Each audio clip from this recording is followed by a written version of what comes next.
At 3 a.m. in a rental house, a man in a navy shirt aggressively grabs Ling Yunfan's collar, while a grayish-black-haired boss casually asks what business he has with the boy. Ling Yunfan desperately begs his brother to listen, promising to pay back 3,000 soon, but the man mocks the small amount compared to his total debt. The man violently shoves Ling Yunfan to the floor, asking if he truly understands the weight of the money he owes. Ling Yunfan winces in pain, clutching his forehead after the hard fall. The cigarette-smoking boss offers Ling Yunfan a job that could clear all his debts within 2 years if he is willing to accept. Ling Yunfan looks on in horror as the boss clarifies that the simple job is to act as an accompany person. Backing away in fear, Ling Yunfan listens as the boss explains that big clients are willing to pay a premium to play with a rare alpha like him. The boss stands over him, noting that because high-quality alphas are scarce,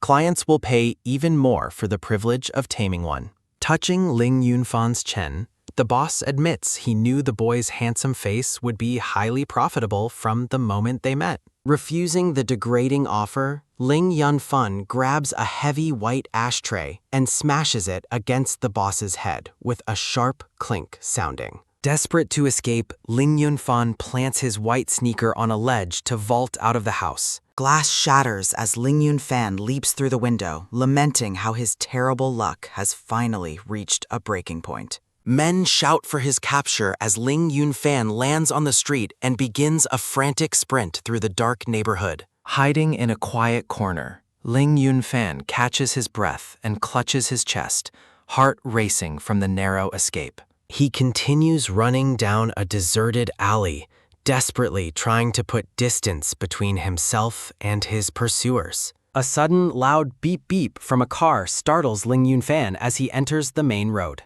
Glaring headlights fill his vision, followed by a sickening boom as a dark car strikes him, throwing him into the air. Lying on the cold asphalt, Ling Yunfan curses his relentless bad luck, hoping the impact might at least prevent his capture. He stares at the car owner's feet, hoping the driver has enough conscience to take him to a hospital for medical treatment. Before losing consciousness, he forces his eyes open to see exactly who just knocked him down. A man in a dark suit, identified as 22-year-old Alpha Ji Kanghai, kneels down and asks about his condition. Ling Yunfan is struck with dread upon recognizing Ji Kanghai, wishing for any punishment other than facing him at his lowest moment. A close-up reveals the concerned but intense gaze of the dark-haired Ji Kanghai. Ling Yunfan's thoughts linger on the cruelty of fate as his rival says his name aloud.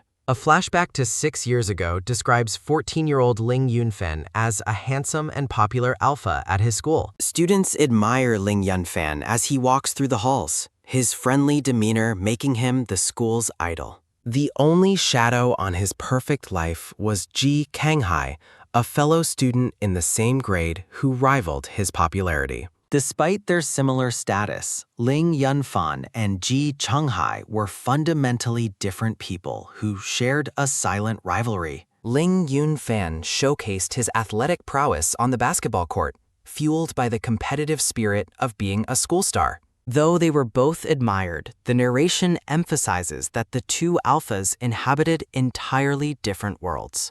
Ling Yunfan consistently found himself competing with Ji Kanghai in everything from sports to academic rankings, often coming in second. To Ling Yunfan's frustration, many who initially confessed their love to him would eventually switch their affections to Ji Kanghai. Gossip spreads among the students about an Omega transfer student who has become inseparable from Ji Kanghai. Ling Yunfan's friends confidently predict that since Ji Kanghai is distracted by romance, Ling Yunfan will finally take the top spot in the rankings. Ling Yunfan is annoyed to find he is still ranked second behind Ji Kanghai, leading his friends to tease him about his failed vow to win. After a game, Ling Yunfan drinks water to cool down, ignoring his friends' laughter about his second-place finish. A player wearing a jersey numbered 07 stands on the court, while Ling Yunfan remains distracted by a strange sensation. Ling Yunfan stops in his tracks, wondering if he has just caught the scent of powerful pheromones in the air. When Ling Yunfan asks his friends if they smell anything, they reply that the only thing in the air is the scent of sweat. He describes the fragrance as a sweet, milky aroma reminiscent of freshly baked bread and cakes. His friends ask if he's just hungry, but Ling Yunfan looks troubled, realizing the scent is too distinct to be food. A realization hits him as he confirms the scent is indeed something much more serious. Ling Yunfan tells his friends to go ahead, claiming he left something in the classroom as an excuse to investigate the smell. He follows the trail of pheromones to a storage room, realizing an omega is currently in heat and likely in distress. Inside the room, he finds a pink-haired boy collapsed and recognizes him as the omega always seen with Ji Kanghai. Ling Yunfan urgently offers to fetch a teacher,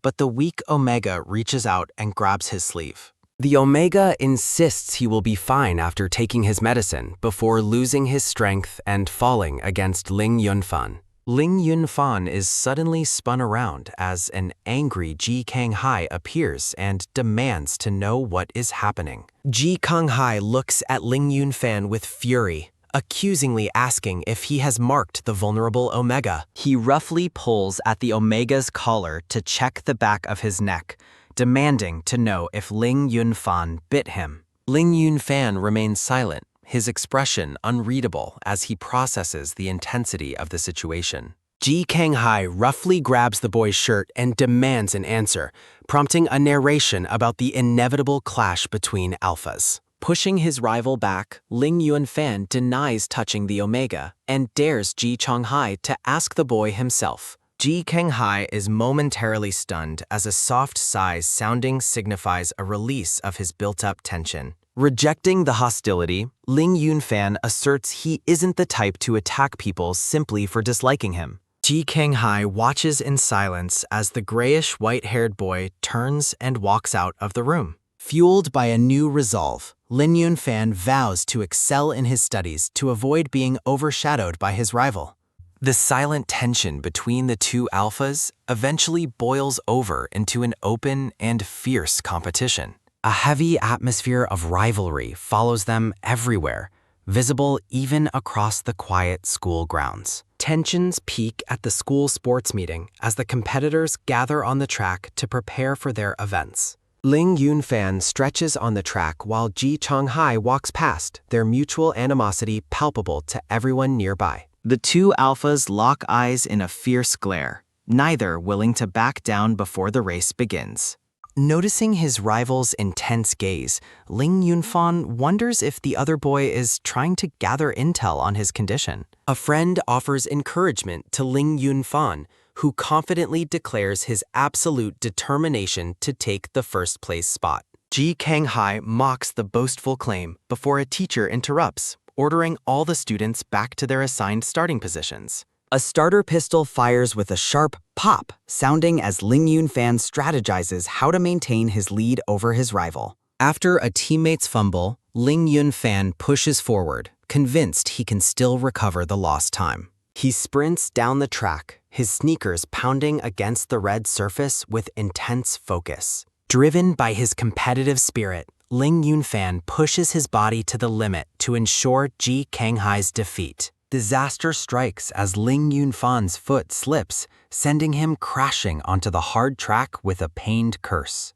Ji Kanghai looks on in genuine shock as he witnesses his rival's sudden and violent fall. Frantic, Ling Yunfan realizes the fall has cost him precious seconds with the finish line agonizingly close. In a final, desperate move, he rolls across the finish line just ahead of the startled Ji Kanghai. Despite his injuries, a dazed Ling Yunfan asks if he won while his worried friends scold his recklessness. A triumphant smile spreads across Ling Yunfan's face as he basks in the glory of his hard-earned victory. His friend carefully helps the injured boy to the infirmary as they celebrate the narrow win. Narration reflects on the razor-thin margin of victory as the scene shifts to the quiet school clinic. Ling Yunfan's friend reveals that Ji Konghai actually stopped running for a moment after being startled by the fall. Speculating that Ji was too focused on his rival, the friend advises Ling Yunfan to rest before heading home. Resting in the quiet infirmary, Ling Yunfan allows himself a moment of smug satisfaction over his victory. The door to the clinic is nudged open with a faint creak, sounding as someone enters the room. Ji Konghai stands silently over the sleeping boy, his expression softened and uncharacteristically gentle. Ling Yunfan drifts into a dreamlike state, mesmerized by a sweet fragrance that he finds himself wanting to taste. A serene and floral atmosphere fills the unconscious boy's mind as he rests peacefully in the infirmary. Waking with a yawn, Ling Yunfan rubs his eyes and tries to shake off the lingering drowsiness. He is surprised to find a bottle of water and a packaged cake sitting on the bedside table. A small pink heart-shaped sticker on the cake bears a simple message addressed to Brother Fan. Touching the heart sticker, Ling Yunfan smiles warmly at the unexpected gesture of kindness from his mystery benefactor. He happily devours the cake, vowing to find out who sent it so he can thank them properly. Later, Ling Yunfan asks his group of friends about the gift, but no one claims responsibility for the cake. The rivalry shifts as Ji Konghai begins missing exams, leading a curious Ling Yunfan to suspect he is simply afraid. Rumors fly that Ji Konghai dropped out to inherit a family business or to marry the pink-haired Omega. Ling Yunfan never sees his rival again before graduation, spending his final school days in quiet contemplation. Resting in his room, Ling Yunfan's attention is caught by a notification chime on his glowing smartphone. He receives a graduation message from an unknown number, but gets no response after asking for the sender's identity. Tragedy strikes during his freshman year as Ling Yunfan stands devastated before his parents' shrouded bodies after a crash. Left alone to handle his family's crumbling affairs, the boy descends into a cycle of insomnia and substance abuse. Retching over a toilet, a physically broken Ling Yunfan reflects on how he was betrayed by a trusted friend. The man with glasses stole his identity to flee with a massive loan, leaving Ling Yunfan with crushing debt. Working day and night as a driver and waiter, the once popular Alpha struggles to survive in a dilapidated neighborhood. Ling Yunfan reflects on his fall as the gears of fate begin to turn again. A doctor reviews the patient's records, noting soft tissue injuries and a mild concussion. Looking over the medical scans, Ji Konghai asks the doctor if the condition is serious. The doctor says the injury just needs rest and a light diet, and Ji Konghai thanks him.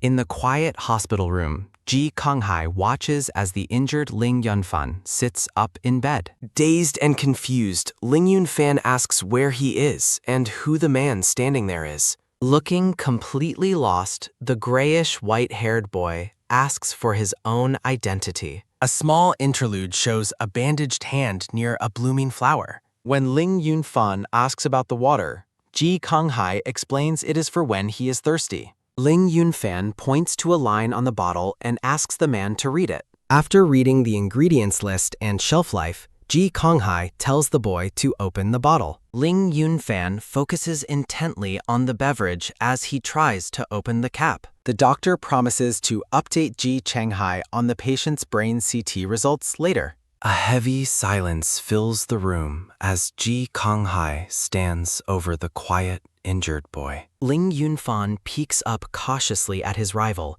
his expression full of uncertainty. Overwhelmed by his situation, the boy feels a sense of gloom settling over him. Ling Yunfan denies being in any pain when Ji Konghai asks if he is still hurting. Ji Konghai looks at the boy with a soft gaze and asks if he is hungry. A close-up captures Ji Konghai's intense but calm expression as he watches the boy. The afternoon sun casts long shadows across the clinical room. Ji Konghai asks the boy if he eats apples, but Ling Yunfan remains uncertain. In a light-hearted moment, Ji Konghai offers a snack to the blushing boy. Ji Kanghai offers to find something else if he dislikes apples, but the boy agrees to eat. With focused precision, Ji Kanghai begins peeling an apple with a small knife. Ling Yunfan accepts the fruit and offers a quiet word of thanks. Watching his rival clean his hands, Ling Yunfan finds himself admiring how pretty they look. Ji Kanghai leans in closer and asks if the boy truly doesn't remember him. Feeling the pressure of the question, Ling Yunfan closes his eyes and remains silent. Eating the apple, the boy maintains that he has no memory of who the man is. The tension remains palpable as they sit together in the sterile hospital room. Ji Kanghai lists his name and asks if any of it sounds familiar to the confused boy. The boy insists he remembers nothing about his past, leaving his rival looking thoughtful. Ji Kanghai asks if the boy is curious about the nature of their relationship. A sudden, sharp knock-knock sounding interrupts Ji Kanghai just as he begins to explain their connection. Acknowledging the interruption at the door, Ji Kanghai prepares to step out of the room. Putting on his suit jacket, Ji Kanghai tells the boy they will finish their conversation later. The doctor explains that since the brain scans are clear, the amnesia is likely psychological. Ji Kanghai asks about the chances of memory recovery, but the doctor remains uncertain. Ji Kanghai asks if there is a way to ensure the boy never remembers his past. The doctor asks if Ji Kanghai is in a hurry to have the patient discharged. Ji Kanghai agrees, and the doctor permits the boy to leave after an hour of observation. Concerned about his public image, Ji Kanghai asks the doctor to keep his involvement a secret. Looking out the window, Ling Yunfan laments meeting his rival again while at his lowest point. Ling Yunfan secretly celebrates his acting skills, revealing he is faking amnesia to save face. Not wanting to be caught in his lie, Ling Yunfan decides he must run away immediately. A hand reaches out and turns the door handle with a metallic click sounding. Ling Yunfan's heart skips a beat as he realizes his rival has returned much sooner than expected. Ling Yunfan claims he needs a restroom, but the nurse notes VIP wards have private bathrooms. The nurse tells him to go ahead and promises to check his wound afterward. Trapped in the bathroom, Ling Yunfan sits in despair, desperately trying to find a way to escape. Ji Kanghai washes his hands while suggesting they'd take a short walk together. The grayish, white-haired boy steps out, surprised to find the black-haired man waiting for him. Startled by his rival's presence, the boy refuses help when offered assistance to bed. Ji Kanghai inquires about concussion symptoms, but the boy insists on leaving the hospital. Noticing his thirst, Ji Kanghai opens a bottle of water and hands it over. Accepting the drink, the boy reflects on how much his rival has seemingly matured. He quickly reconsiders, remembering their fierce past rivalry and the fundamental incompatibility of alphas. Ji Kanghai sits down and prepares to define the true nature of their relationship. While the boy drinks the water, the black-haired man watches him with an intense gaze. The boy suddenly spits out his drink in a moment of pure, unadulterated shock. As he coughs, Ji Kanghai urges him to drink slowly and offers a handkerchief. Rejecting the close contact, the boy takes the handkerchief to clean himself up. Overwhelmed by the claim he just heard, the boy finds the information completely outrageous. Ji Kanghai clarifies that he is the boy's fiancé, leaving his rival speechless. The black-haired man remains perfectly calm while his rival struggles to process the news. Ji Kanghai drops another bombshell, claiming that the two of them even have a child. The boy's mind spirals, unable to fathom how two alphas could possibly produce offspring. He suspects a wicked scheme, wondering if his rival is trying to frame him. To test the logic, he confirms his alpha status, which the other man acknowledges. He tentatively asks if the black-haired man is also an alpha, as he remembers.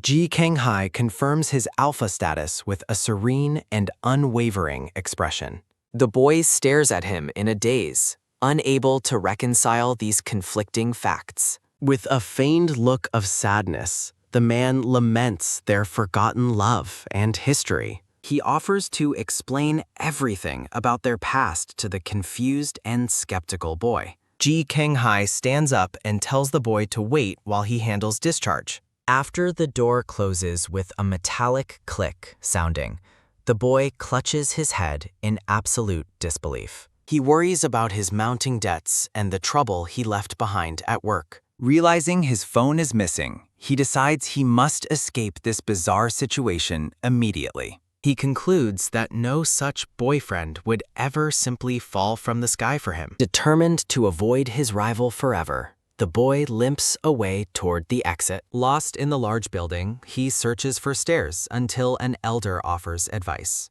After receiving directions to the elevator, the boy prepares to make his final escape. He offers a word of thanks and turns around to continue his hasty departure. His escape is cut short as he bumps into a firm chest with a heavy thud sounding. Beginning to apologize, he looks up and is met with a very familiar face. He is frozen in place, realizing he has run directly back into Ji Kanghai. The boy feels caught in his own internal dialogue about mysterious boyfriends appearing suddenly. Ji Kanghai questions his destination, and the boy weakly claims he was just wandering. He suspects his rival is toying with him and waiting for his lie to fail.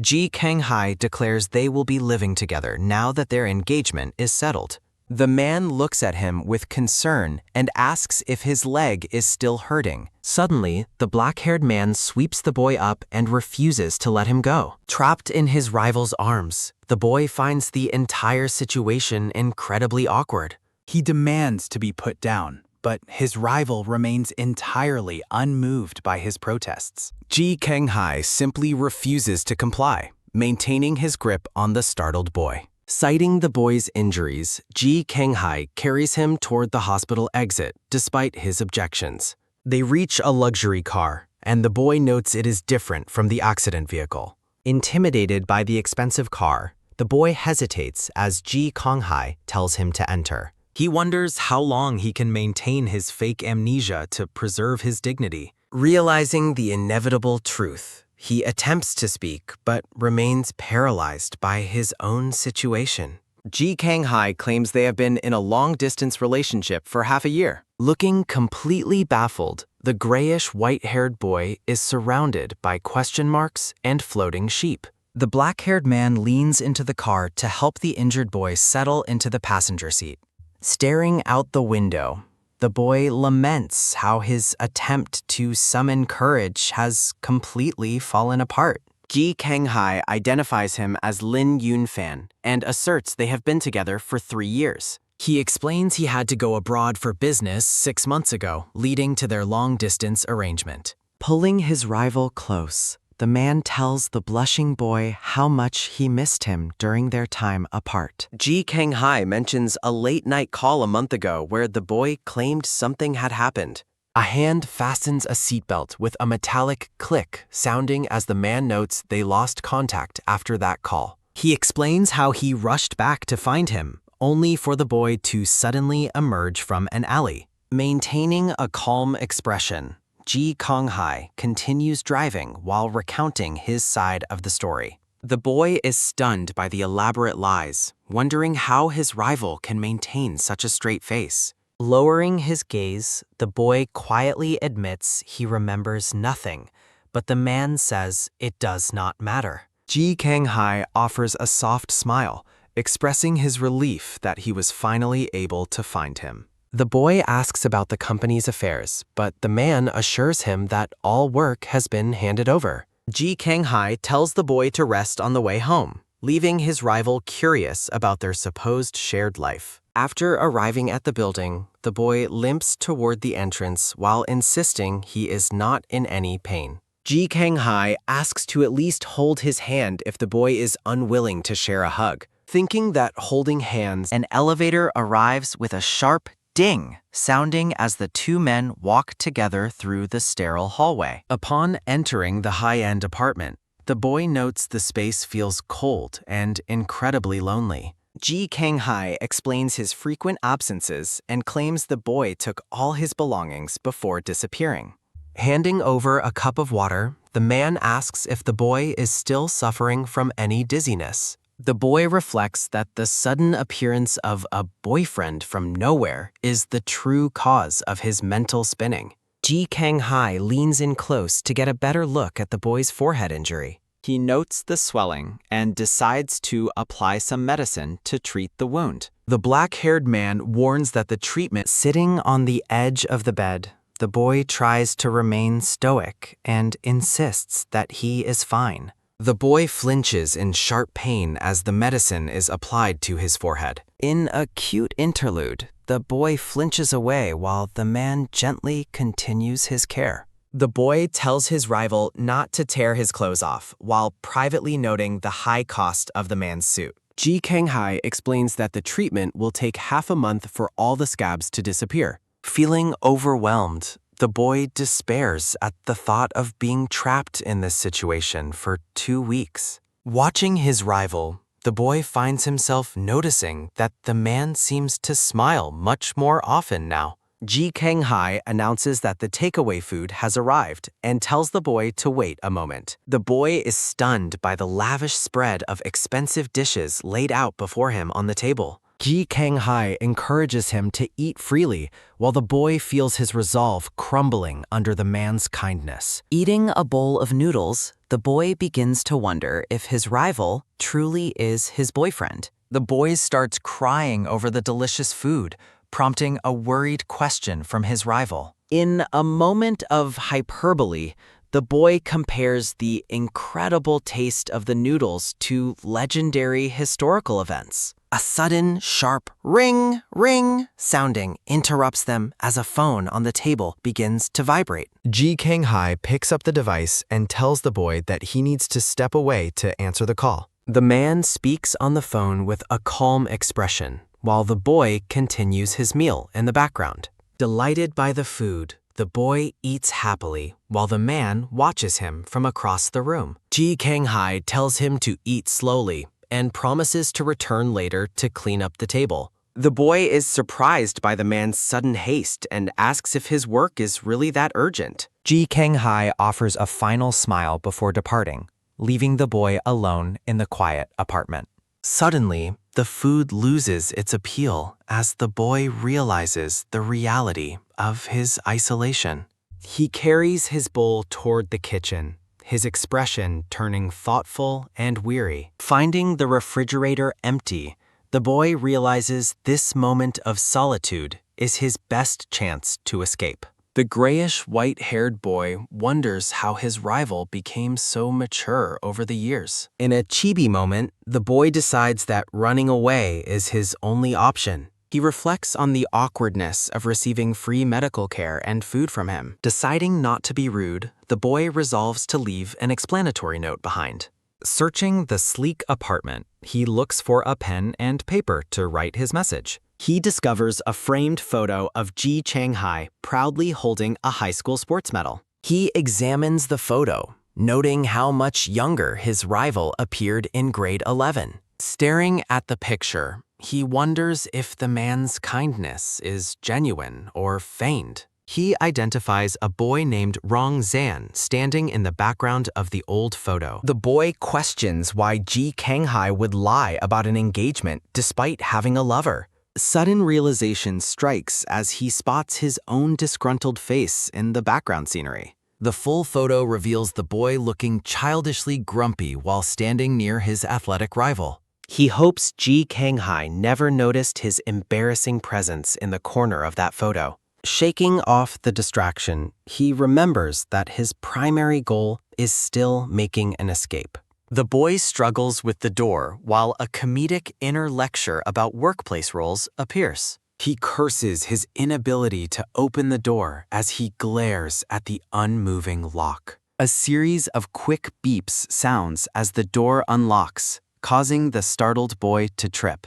Ji Kang-hai enters the apartment with a metallic click sounding as he catches his guest off guard. Looking down at the floor, the black-haired man asks what his guest is doing there. Sprawled on the floor, the boy awkwardly pretends he was just admiring the nice ceiling. Ji Changhai remains skeptical and asks if the boy accidentally fell down on the floor. The boy makes a sheepish excuse about his injured leg suddenly failing him while walking. He flinches as the taller man leans over him with a sharp gasp sounding out. Once again, Ji Changhai sweeps the protesting boy up into a firm and steady carry. The boy attempts to assert his status as a dignified alpha to stop the man. He continues his lecture about alpha dignity while being carried helplessly toward the living area. He explains that biological instincts and pheromones should make two alphas naturally compete and struggle. In a chibi interlude, he demands to be put down instead of held like a doll. Ji Changhai tells him to stop struggling and stay still if he dislikes being hugged. Looking closely at his rival, the boy confirms this is definitely the person he knew. The black-haired man sits him down and asks to inspect the injury on his forehead. With a flinch, the boy pulls his hand away and insists that he is fine. Ji Changhai announces he is going to the garage to retrieve some necessary supplies upstairs. The boy watches from the sofa, peeking out as the man walks away once again. He is baffled that such a high-end electronic lock can be opened with one touch. Ji Changhai returns with several shopping bags containing daily necessities and a fresh set of clothes. He presents a box of blue pajamas, offering to replace them if they aren't liked. The boy looks down at the neatly folded pajamas inside the box with quiet surprise. He stares at the gift, wondering why his rival is showing such unexpected and thorough care. Ji Changhai offers to wash the new clothes while the boy questions his suspicious kindness. Sitting down, the man reiterates his claim that the two of them are actually lovers. Ji Changhai settles beside him on the couch and asks about his remaining memories of them. The man begins recounting their first meeting when he was only 12 years old back then. A soft splash sounds as he pours water and asks for the boy's first impression of him. Staring into the past, the boy firmly declares that he has not forgotten their history. A flashback reveals junior high school 10 years ago, where a teacher investigates potential bullying. Young, grayish-white-haired boy presents math homework while his young rival stands nearby in the office. The teacher tells the young rival he was just kidding and sends him back to class. Looking at his classmate,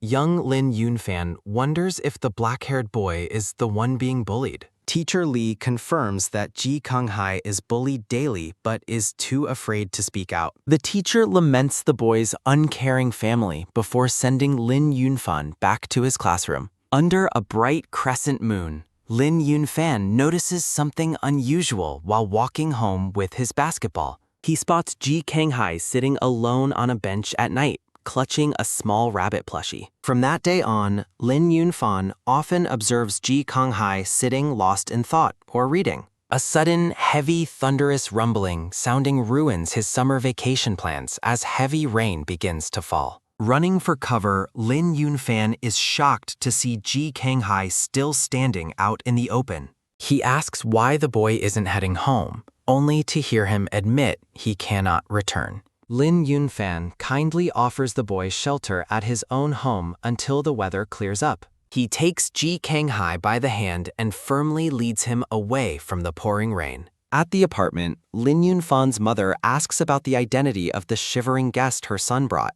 The woman immediately directs both boys to go and take a warm shower to avoid illness. She reminds them not to catch a cold while Ji Changhai looks on with a shy expression. In a cute scene, the two boys enjoy a warm, bubbly bath together with a happy humming sounding. After the bath, Ji Changhai emerges wearing an oversized yellow sweatshirt borrowed from his new friend. Ling Yunfan teases him about how much bigger he looks while tugging at the sleeve of the shirt. In a chibi moment, the mother scolds her son for supposedly bullying his quiet guest. Noting that the storm has passed, Ji Changhai politely announces his intention to finally go home. The mother insists it was no trouble and hands him his wet clothes in a shopping bag. She gives Ji Konghai a gentle head pat, noting his sweet manners as her son prepares to leave. Ji Konghai offers a sincere thanks, while Ling Yunfan gives him a bright, friendly smile. Ling Yunfan's eyes shine with genuine happiness as he watches his new friend walk away safely. The following evening, the park is illuminated by a warm string of glowing garden lights. Ji Konghai returns to the same spot, standing alone in the quiet darkness of the night. Ling Yunfan arrives to return the cleaned clothes and is greeted with a soft word of welcome. Ji Konghai says he needs to leave, prompting a curious look from his energetic companion. Ling Yunfan questions why he spends every night in the park instead of staying home. Looking awkward, Ji Konghai claims he is there because of his father, leaving his friend confused. Ling Yunfan suggests they play basketball together instead of being lonely, but Ji Konghai remains hesitant. Reassuring him that everything is fine, Ling Yunfan leads the way toward the nearby sports court. Standing on the sunny court, Ling Yunfan calls out for his friend to hurry and join him. A vibrant zoom sounding marks their fast-paced friendship as they play, study, and spend time together. Resting by the fence, the boys share a quiet moment while rehydrating after a long game. Ling Yunfan notes the boy's long hair and lifts his bangs to suggest getting a haircut. He is suddenly mesmerized by the intense beauty of Ji Konghai's hidden, light-colored eyes. A close-up reveals the boy's striking gaze, as his hair is held back by a gentle hand. Blushing from the close proximity, Ling Yunfan insists they visit a barber shop immediately. Ji Konghai agrees to the suggestion, and the two friends head off toward the town. At the local shop, Ling Yunfan introduces the barber and promises he can be fully trusted. The elderly barber boasts about his high-quality, low-priced services while the boys prepare for the cut. They engage in playful, competitive banter as the barber jokes about his long history as an employer. Ling Yunfan protectively tells the barber to be careful with his friend's delicate and sensitive skin. A loading screen appears as the barber begins meticulously trimming Ji Konghai's messy black hair. The barber reveals the final result and asks Ji Konghai if he likes the new look. With his bangs trimmed, Ji Konghai's clear, expressive eyes are now fully visible to everyone. Ling Yunfan thinks to himself that the boy's eyes look as if they have stars inside. A soft blush colors Ji Konghai's cheeks as he looks up with a shy, newfound confidence. The barber notes that the boy's striking eyes are a perfect match for his mother's. Ling Yunfan praises the haircut, and Ji Konghai hopes his mother will also find it pleasing. In a chibi scene, the two boys happily hold hands and say goodbye to one another. Ling Yunfan realizes he left his basketball at the barber shop and tells his friend to head home first. After retrieving his ball from the elderly barber, Ling Yunfan walks home alone under the night sky. A long, mournful woo sounding startles the boy as he wonders who would be out so late. He stops in his tracks and turns around to investigate the source of the crying. He finds Ji Konghai curled up on the ground and asks why he is there crying alone. Ji Konghai sobs that his mother is right and he shouldn't have ever been born. He laments that everyone at home and school hates him, but he tells his friend not to worry. Ling Yunfan insists on worrying because they are friends, a statement that leaves the other boys stunned. Wiping away tears, Ji Konghai asks if his friend doesn't invariance find his gloomy and weak nature annoying. Ling Yunfan offers comfort by saying he thinks he's great and promises they will always be friends. Looking up with watery eyes, the black-haired boy asks if he can have a hug. The grayish, white-haired boy pulls his friend into a warm and supportive embrace. While being held, Ling Yunfan asks if the hug is helping him feel any better. Ji Konghai asks to stay the night, prompting his friend to wonder if his aunt scolded him. Back at his home, Ling Yunfan asks his mother if his friend can stay because of trouble at home. The mother gives him a gentle head pat and asks if his family knows where he is. She tells them to shower while she prepares ice to treat the swelling on Ji Konghai's eye. While his friend sleeps, Ji Kanghai lies awake and gazes at him in the quiet darkness. He carefully scoots closer to the sleeping boy on the star-patterned bedsheets. Reaching out, he gently rests his hand over his friend's hand while they sleep. He pulls himself into a close embrace, holding the sleeping boy's hand tightly against his chest. He rests his head against his friend, finding comfort in their closeness throughout the night.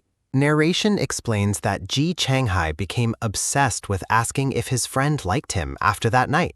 Years later in high school, Ji Kanghai asks if his friend truly likes him and receives a positive answer.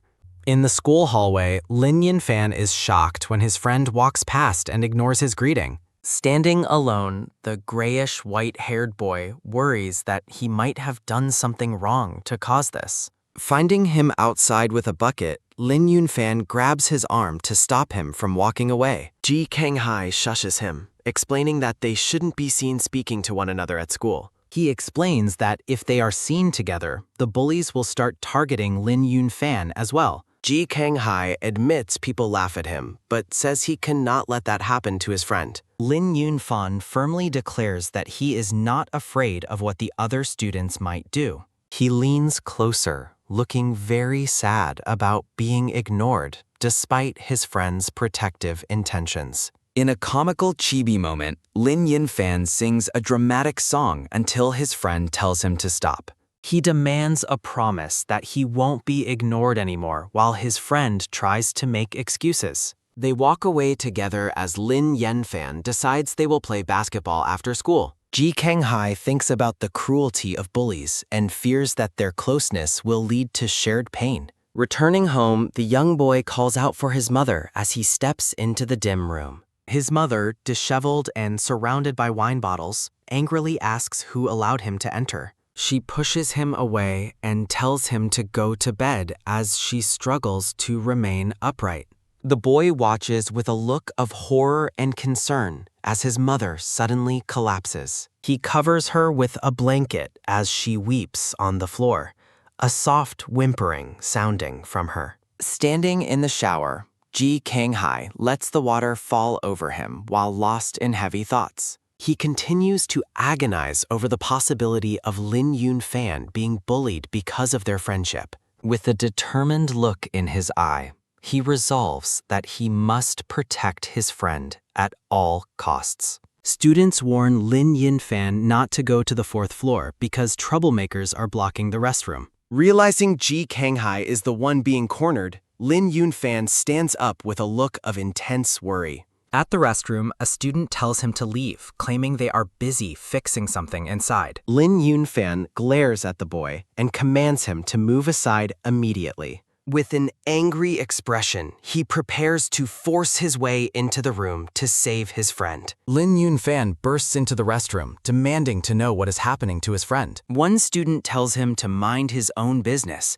but Ling Yunfan orders him to let Ji Kanghai go. Another boy mocks him, asking if he's trying to be a hero saving a beauty. Declaring his hatred for bullies, the grayish white-haired boy delivers a powerful punch to the student's face. The buzzed-haired student warns Ji Kanghai not to touch him, questioning when he suddenly grew a backbone. A close-up shows Ji Kanghai's intense anger as he shouts that his actions are their fault. The student tells him not to move while Ji Kanghai grabs his hand with a look of defiance. After showing a concealed tool, Ji Kanghai terrifies the boy, who calls him a crazy lunatic. A teacher bursts in and orders everyone to stop as the boys continue their scuffle on the floor. Looking back at his friend, a student thinks to himself that Ji Kanghai is truly insane for bringing a knife. Narration explains that the physical bullying stopped, and Ling Yunfan began walking his friend home every day.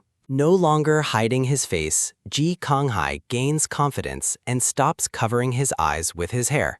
As more people notice Ji Kanghai, his friendship with Ling Yunfan grows even stronger and more visible. The narrative transitions to the 8th grade, where the students begin their sex education classes. In the classroom, students express nervousness about the upcoming second physical characteristic test and their future statuses. A student mocks the idea of being an omega, while the group asks Ling Yunfan why he isn't worried. His peers assume Ling Yunfan will be an alpha, joking about being marked by someone with his handsome face. Ji Kanghai enters the classroom to give his friend a bottle of Coke, receiving a happy thanks in return. Ji Kanghai suggests meeting at the playground after school so they can walk home together as usual. In a comical moment, Ji Kanghai wonders if he's somehow offended the student who is staring at him. A school bell rings, and Ling Yunfan walks through the courtyard looking thoughtful. Watching his friend from a distance, the grayish, white-haired boy wonders what Ji Kanghai has been eating to grow so tall. The buzzed-haired bully interrupts them, taunting both boys by claiming they will definitely turn out to be omegas. Ling Yunfan snaps back at the boy, telling him that his breath stinks and questioning his insults. As Ling Yunfan prepares to argue further, Ji Kanghai pulls him away and tells him to forget it. After Ji Kanghai leaves to meet someone else, Ling Yunfan remains frustrated and wishes he had scolded the bully more. Ji Kanghai admits he is worried that he might actually turn into an omega. Ling Yunfan looks surprised by the admission, represented by a large yellow question mark over his head. Ji Kanghai explains that since his mother is an omega, statistics suggest he has an 80% chance of being one. In a pensive chibi moment, the grayish white-haired boy wonders why his friend is suddenly bringing up this topic.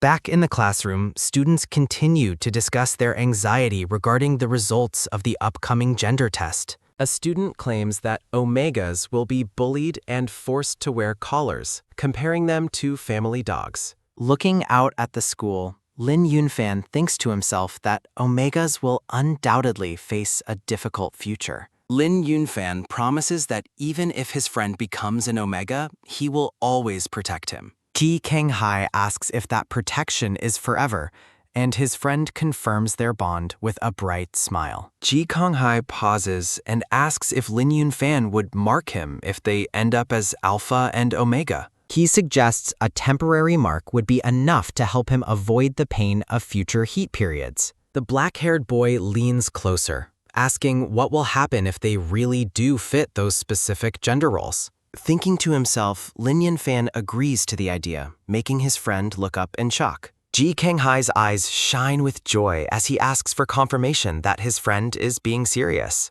Ling Yunfan smiles warmly and promises to provide a temporary mark until the day his friend no longer needs it. A month later, the test results are finalized, and Ji Kanghai walks through the park holding his envelope. Feeling unusually warm, Ji Kanghai meets Ling Yunfan, and they prepare to look at their test results together. A close-up reveals Ling Yunfan's result paper, officially confirming his status as an alpha. Ling Yunfan announces his result, but Ji Kanghai's expression turns to one of pure shock as he reads his own paper. Seeing his friend's stunned face, Ling Yunfan asks if he is an omega and offers his immediate comfort. A close-up of the second paper reveals that Ji Kanghai has also been identified as an alpha. Ling Yunfan expresses relief that his friend isn't an omega, patting him on the shoulder as Ji Kanghai remains quiet. The grayish white-haired boy looks completely bewildered by the sudden change in his friend's demeanor. Ji Kanghai points out that since he is not an omega, Ling Yunfan no longer needs to provide him with a mark. The grayish white-haired boy insists his promise to help wasn't a lie, but Ji Kanghai angrily asks who would want to be his friend. Stunned and confused, Ling Yunfan wonders if he did something wrong to cause this sudden anger. Recalling lessons on alpha rivalry, he wonders if their secondary genders are to blame while noticing a strange scent. The black-haired boy aggressively grabs his friend and demands to know what he is looking at. Nearby, students help an omega senior in heat while Ling Yunfan watches with concern. Shouting for him not to sniff or look, Ji Kanghai covers his friend's face and demands absolute attention. The black-haired boy repeats his command forcefully, insisting that his friend must only look at him. A teacher with glasses intervenes as Ling Yunfan collapses, overwhelmed by the intense pheromones and physical strain. The world fades away for the grayish white-haired boy as he slips into unconsciousness. In a moment of pure despair, Ji Kong-hai screams, questioning why he had to be born an alpha.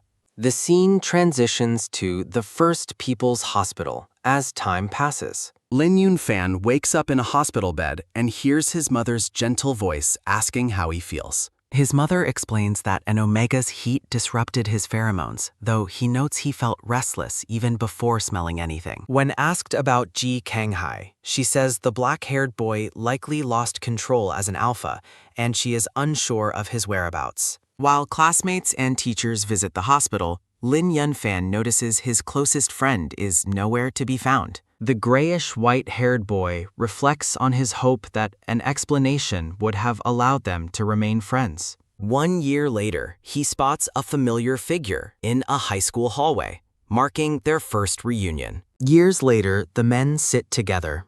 Ji Kang-hai remarks on his friend's past popularity and consistent kindness. Ji Kang-hai admits his breakdown was due to childhood trauma and apologizes for his past outbursts, thanking his friend for staying. Ling Yunfan finds this version of events very different from his own memory, but asks if they are reconciled now. The black-haired man confirms they are close again and will spend their daily commutes together as they once did. Noting the late hour, Ji Kang-hai suggests resting, prompting his friend to compare the luxury to his old bar shifts. Ling Yunfan asks about the sleeping arrangements, surprised when his friend tells him to use the master bedroom. A sudden bad feeling washes over the grayish-white-haired man as he considers the implications. The black-haired man gives a charming smile and suggests that they should simply share the same bed. Tucking himself in, Ling Yunfan thinks to himself that the current situation feels completely unrealistic. He worries that sharing a bed might cause him to reveal his fake amnesia if he talks in his sleep. Ji Kang-hai asks if the sofa is comfortable, receiving a very quick and nervous confirmation from his friend. The black-haired man teases him about a past night they spent on the sofa together, leaving Ling Yunfan panicking. Frustrated by the vague teases and unsettling laughter, a chibi Ling Yunfan demands his friend speak clearly. Leaning closer, Ji Kang-hai asks if his friend truly doesn't remember anything about that night on the sofa. The grayish-white-haired man looks away and firmly insists that he remembers absolutely nothing. Mocking his friend's crappy memory, Ji Kang-hai reaches out and suggests reenacting the scene to help him remember. Blushing intensely, Ling Yunfan wonders if he is about to be kissed as the tension rises. The black-haired man looms over him with a serious and unreadable expression. A silent, close-up moment passes between them as they gaze at one another. Suddenly laughing, Ji Kang-hai tells him to stop joking, assigning him the master bedroom while he takes the guest room. As his friend takes the glass and leaves, Ling Yunfan remains baffled by the sudden change in mood. The black-haired man insists there is no problem with the guest using the better room before walking out. He watches from the hallway as his friend settles into the master bed for the night. A soft and content smile plays on the black-haired man's face as he observes his friend. Sitting up, the grayish-white-haired man notices him lingering and asks what is wrong. Ji Kang-hai asks if the bedding is uncomfortable, but his friend assures him everything is perfectly fine. After a final goodnight, Ling Yunfan thinks about how he won't be treated like a princess just because of an accident. A quick click sounds as the black-haired man shuts the door and walks away. Reaching out, the black-haired man presses the electronic lock to secure his friend inside the room.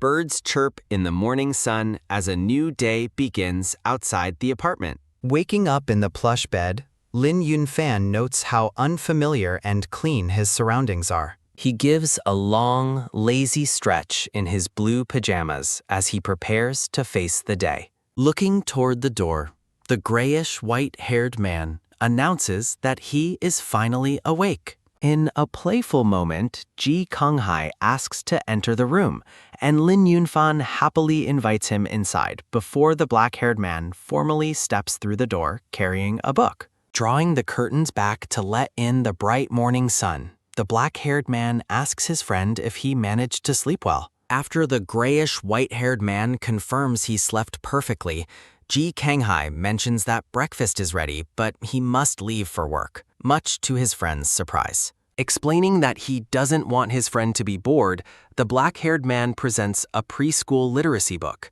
causing the other man to stare in disbelief. Ling Yunfan questions the choice of reading material, reminding his friend that having amnesia is not the same thing as being unintelligent. The black-haired man decides to test his friend's knowledge by pointing to specific characters and asking for their correct pronunciation. As the grayish white-haired man correctly identifies the words, a playful chibi version of Ji Kanghai with wolf ears confirms the answer with a smirk. Deciding to provide more advanced reading material, the black-haired man swaps the books while his friend suspects he is being teased on purpose. Ling Yunfan takes a closer look at the new book title, trying to determine the true motive behind the unexpected selection. Holding the book, the grayish white-haired man wonders if the specific choice was merely a coincidence or a deliberate act by his friend. The black-haired man officially hands over the reading material, receiving a polite thank you from his houseguest. Realizing his friend's old phone was destroyed, Ji Kanghai presents a brand new one and asks if he still remembers how to navigate the device. After Ling Yunfan tells him to be careful and return home early, the black-haired man leans in close and asks him to repeat that sweet sentiment. Confused by the sudden proximity, the grayish white-haired man repeats his well wishes, only to be stunned when his friend asks for a kiss. Seeing his friend's shock, the black-haired man clarifies his request by specifying that he only wants to kiss him on the forehead. Against a backdrop of blooming flowers, the black-haired man gently kisses his friend's forehead, leaving the grayish white-haired man frozen in place. In a cute chibi departure, Ji Kanghai announces he is leaving for work while his friend tells him to hurry up and go. A sudden thump-thump sounds in the quiet room as the grayish white-haired man clutches his chest, feeling his heart race after the encounter. Blushing intensely, Ling Yunfan holds his face and wonders if his friend might actually have romantic feelings for him. He quickly dismisses the idea, reasoning that because they are both alphas, their biology makes such an attraction impossible, and he must be overthinking. Adopting a humble chibi pose, the grayish white-haired man tells himself that it is best not to let his narcissism get the better of him. Picking up his new phone, he reminds himself to stay focused on his goals and avoid distractions, despite the confusing atmosphere. Ling Yunfan places a call to a restaurant, only to be met with a bizarre and aggressive automated greeting from the establishment. He connects with a girl named Si King, who is visibly relieved to hear from him and asks if he is doing all right. In a series of chibi bubbles, Si King explains that they feared he was in trouble with loan sharks, but he reassures her that a friend helped him out. The girl asks for his current location and offers her help, but the grayish white-haired man remains calm and composed during the call. Ling Yunfan promises to return to the store soon, prompting Si King to announce that his favorite meal of braised pork ribs will be waiting for him. Thinking of the man who rescued him, the grayish white-haired man acknowledges that Ji Kanghai is truly helping him until the very end. After finishing his tasks, a small version of the grayish white-haired man diligently washes up at the sink. Dressing in a green jacket to prepare for his departure, he looks at his books and mentally says goodbye to the comfortable but false life he's been living. His plan to leave is thwarted when he realizes the electronic door lock is no longer responding to his touch, trapping him inside. Defeated and stuck, the grayish white-haired man sits back down on the sofa with a deep and frustrated sigh. He calls Si King back to explain that he cannot make it in today, and she reassures him that she will eat his portion of the meal instead. The two share a light-hearted joke about dieting before the girl hangs up to get back to her work at the restaurant. With no other options left, Ling Yunfan resigns himself to staying in and decides to pass the time by reading his new book. Sometime later, a beep sounds as Ji Kanghai returns to the apartment carrying a bag of lunch for both of them. The grayish white-haired man offers to set the table, taking the bag while the black-haired man goes to wash up.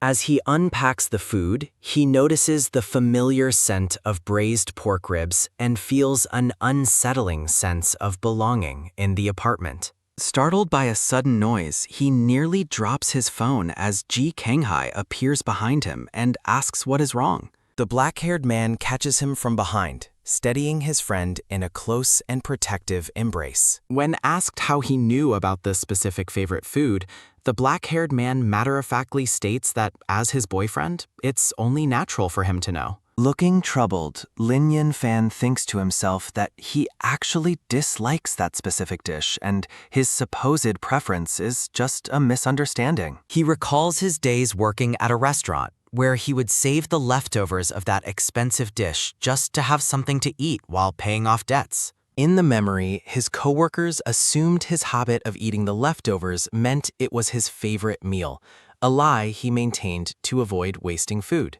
Reality hits the grayish white-haired man as he realizes that the only way his friend could know about the ribs is if he overheard the earlier phone call. Panic sets in as he concludes that if his friend was listening, then he must also know that the amnesia is a complete fabrication. He wonders why his friend is continuing to play along with the lie if the truth has already been exposed. Noticing his friend's frozen state, the black-haired man apologizes for scaring him and gently checks on his well-being. He urges his friend to eat first, leading him toward the table to enjoy the meal he brought home.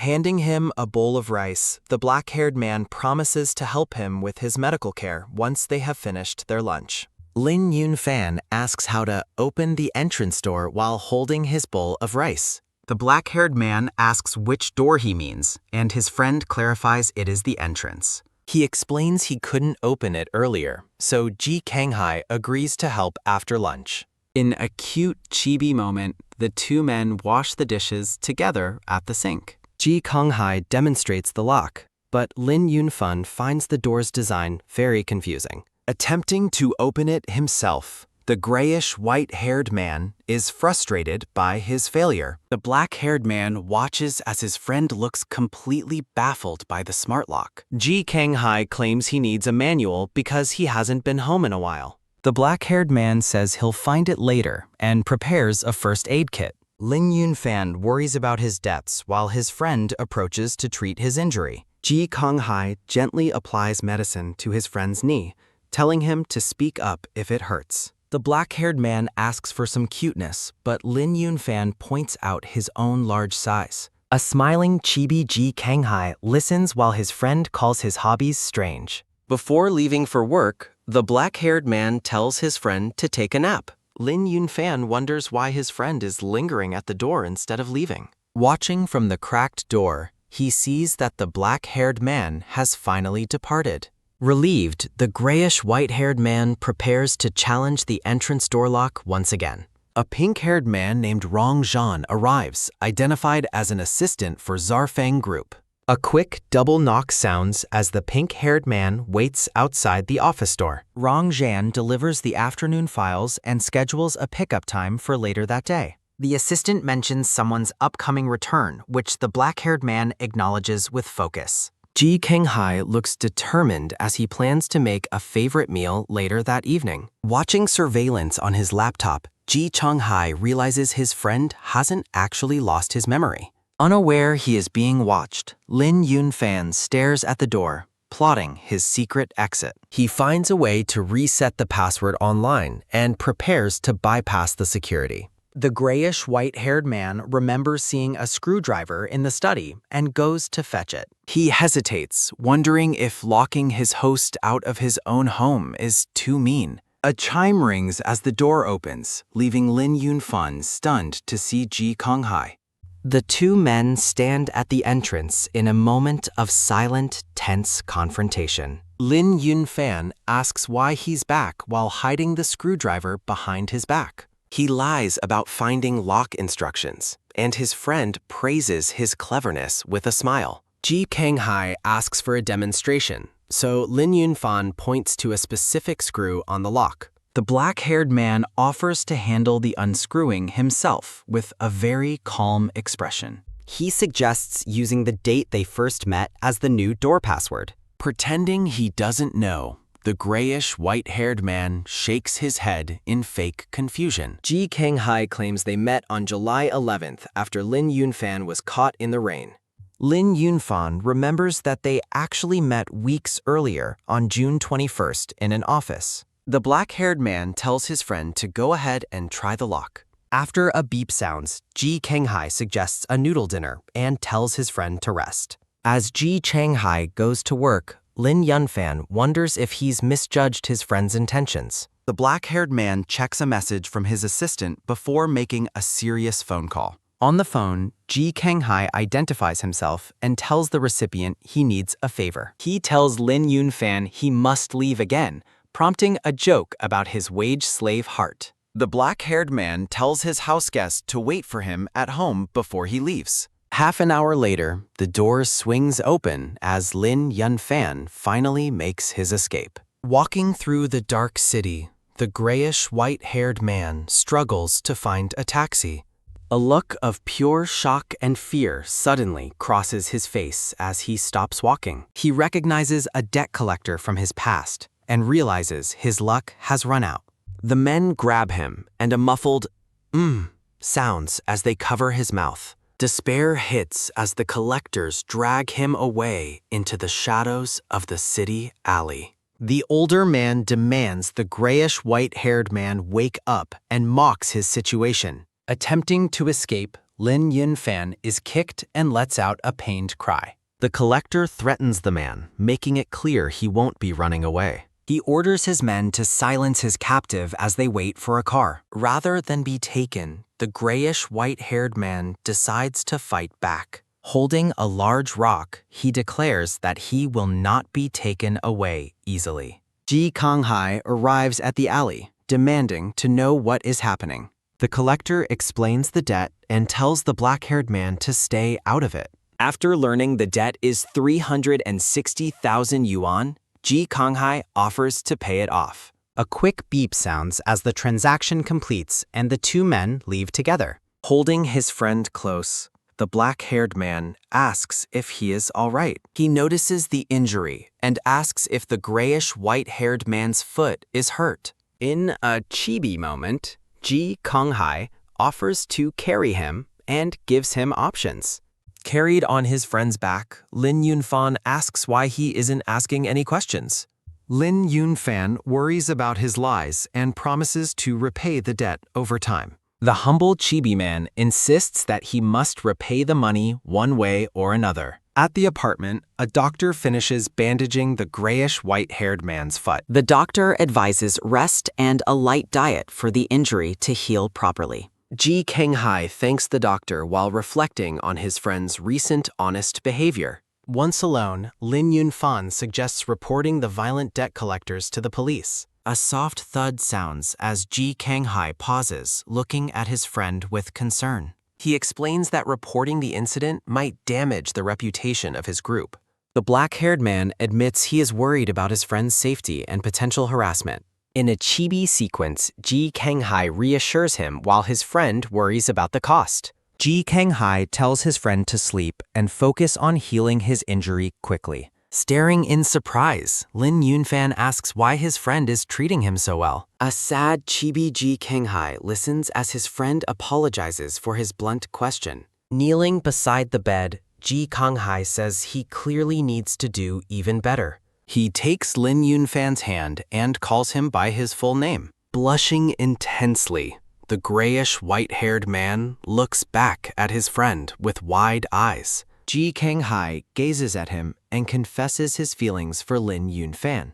Ling Yunfan questions the confession, citing their biological status as two alphas. The black-haired man asks why his feelings haven't changed despite their shared biology. Ling Yunfan wonders if his friend has liked him since before he became an alpha. Ji Kang-hai confirms his long-standing feelings and begins to stand up. In a chibi thought bubble, Ling Yunfan recalls a photo he saw in the study. He asks if the handsome boy in the study photo is an omega. Ji Kang-hai tells him to wait and steps away to retrieve something. A sharp hiss escapes his lips as Lin Yunfan feels a strange pang of jealousy. Ji Kanghai presents the photo, revealing it is a high school picture of them.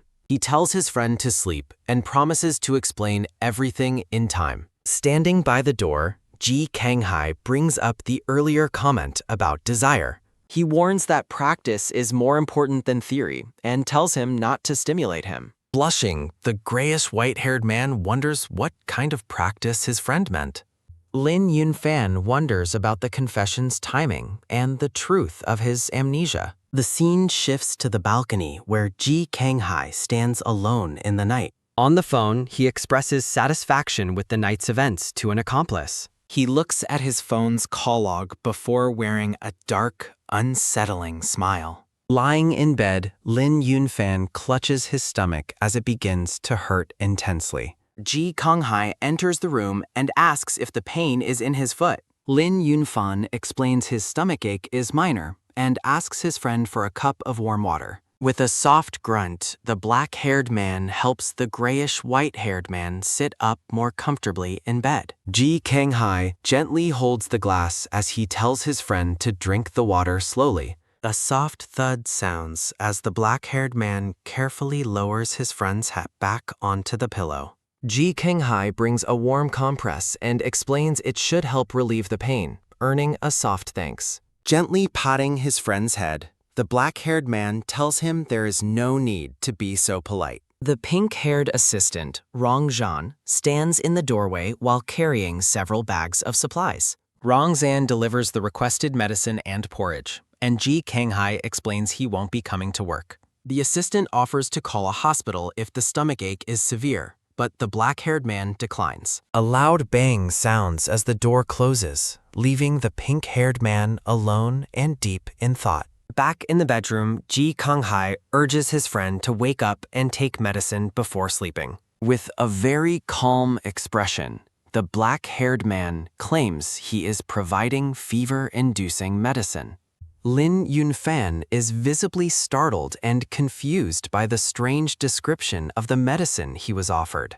Ji Kanghai clarifies it is stomach medicine, but his friend notes his previous answer had 6 words. In a chibi scene, Ji Kanghai lists several words while his friend wonders if he's being treated like a fool. The black-haired man ignores the comment and simply tells his friend to take the medicine first. A soft slurp sounds as the grayish white-haired man licks the small white pills directly off his hand. Ji Kanghai stares at his friend with wide eyes and a visible blush spreading across his cheeks. After handing over the water, the black-haired man prepares a tray of porridge for his injured friend. A soft puff of air sounds as Ji Kanghai carefully blows on a spoonful of hot porridge. Ji Kanghai encourages him to eat, prompting a thought about reining in his uncontrollable boyfriend power. When his friend hesitates, Ji Kanghai asks if he dislikes porridge while Lin Yunfan shakes his head. Lin Yunfan asks about work, and his friend explains he took leave because he was worried. A sudden cough sounds as the chibi grayish white-haired man is told to take his eating slow. The grayish white-haired man reflects on how easy it is to become dependent on being cared for. Ling Yunfan stays home to heal, practicing coding to repay the debt while their bond grows stronger. Looking out the window, the grayish white-haired man remarks on the beauty of the view outside. Noticing his foot no longer hurts, the grayish white-haired man finally stands up and moves around the room. He sighs, feeling that being stuck in the same room all the time is becoming very uncomfortable. Lin Yunfan wonders if he should reveal his memories or if the truth will make his friend angry. Staring downward, the grayish white-haired man wonders how he should apologize if his friend does get mad. Ji Kanghai returns and expresses concern about his friend being out of bed without his bandages. Ji Kanghai suggests a weekend walk, and Lin Yunfan feels relieved to finally be leaving the house. The black-haired man helps his friend into a coat, leading to a joke about being a mom. A soft cough sounds as Ji Kanghai identifies as his boyfriend, making the other man blush intensely. With a quick clap of hands, the 2 men agreed to depart for their weekend trip together. The black-haired man stares at his companion with a silent, mysterious, and very slight smile. Ling Yunfan asks about their destination, but his friend tells him it's a surprise for later. A soft moan sounds as the grayish white-haired man slowly begins to wake up in the car. Noticing he is awake, the black-haired man looks over from the driver's seat with a warm smile. Ling Yunfan asks why he wasn't woken up earlier, but his friend tells him there's no rush. Parked outside a large building, Ji Chonghai asks if the location looks familiar to his companion. Ji Kanghai explains they attended high school there, though his friend claims he doesn't remember. A sudden, soft laugh sounds as the black-haired man scoffs at his friend's claim of amnesia. Covering his mouth, Ji Kanghai continues to chuckle softly at his houseguest's obviously fake memory loss. In a cute chibi moment, Ji Kanghai confesses that everything about his friend is undeniably cute. A quick click sounds as the black-haired man unbuckles his seatbelt to begin their walk. Standing before the school, the grayish-white-haired man notes that the place hasn't changed much over the years. Ji Kanghai recounts his return from abroad, while his friend wonders why he left school so suddenly. In a flashback, young Ji Kanghai waves to a young Ling Yunfan, who is completely ignoring him. The grayish white-haired man remembers feeling angry because his friend left without a word.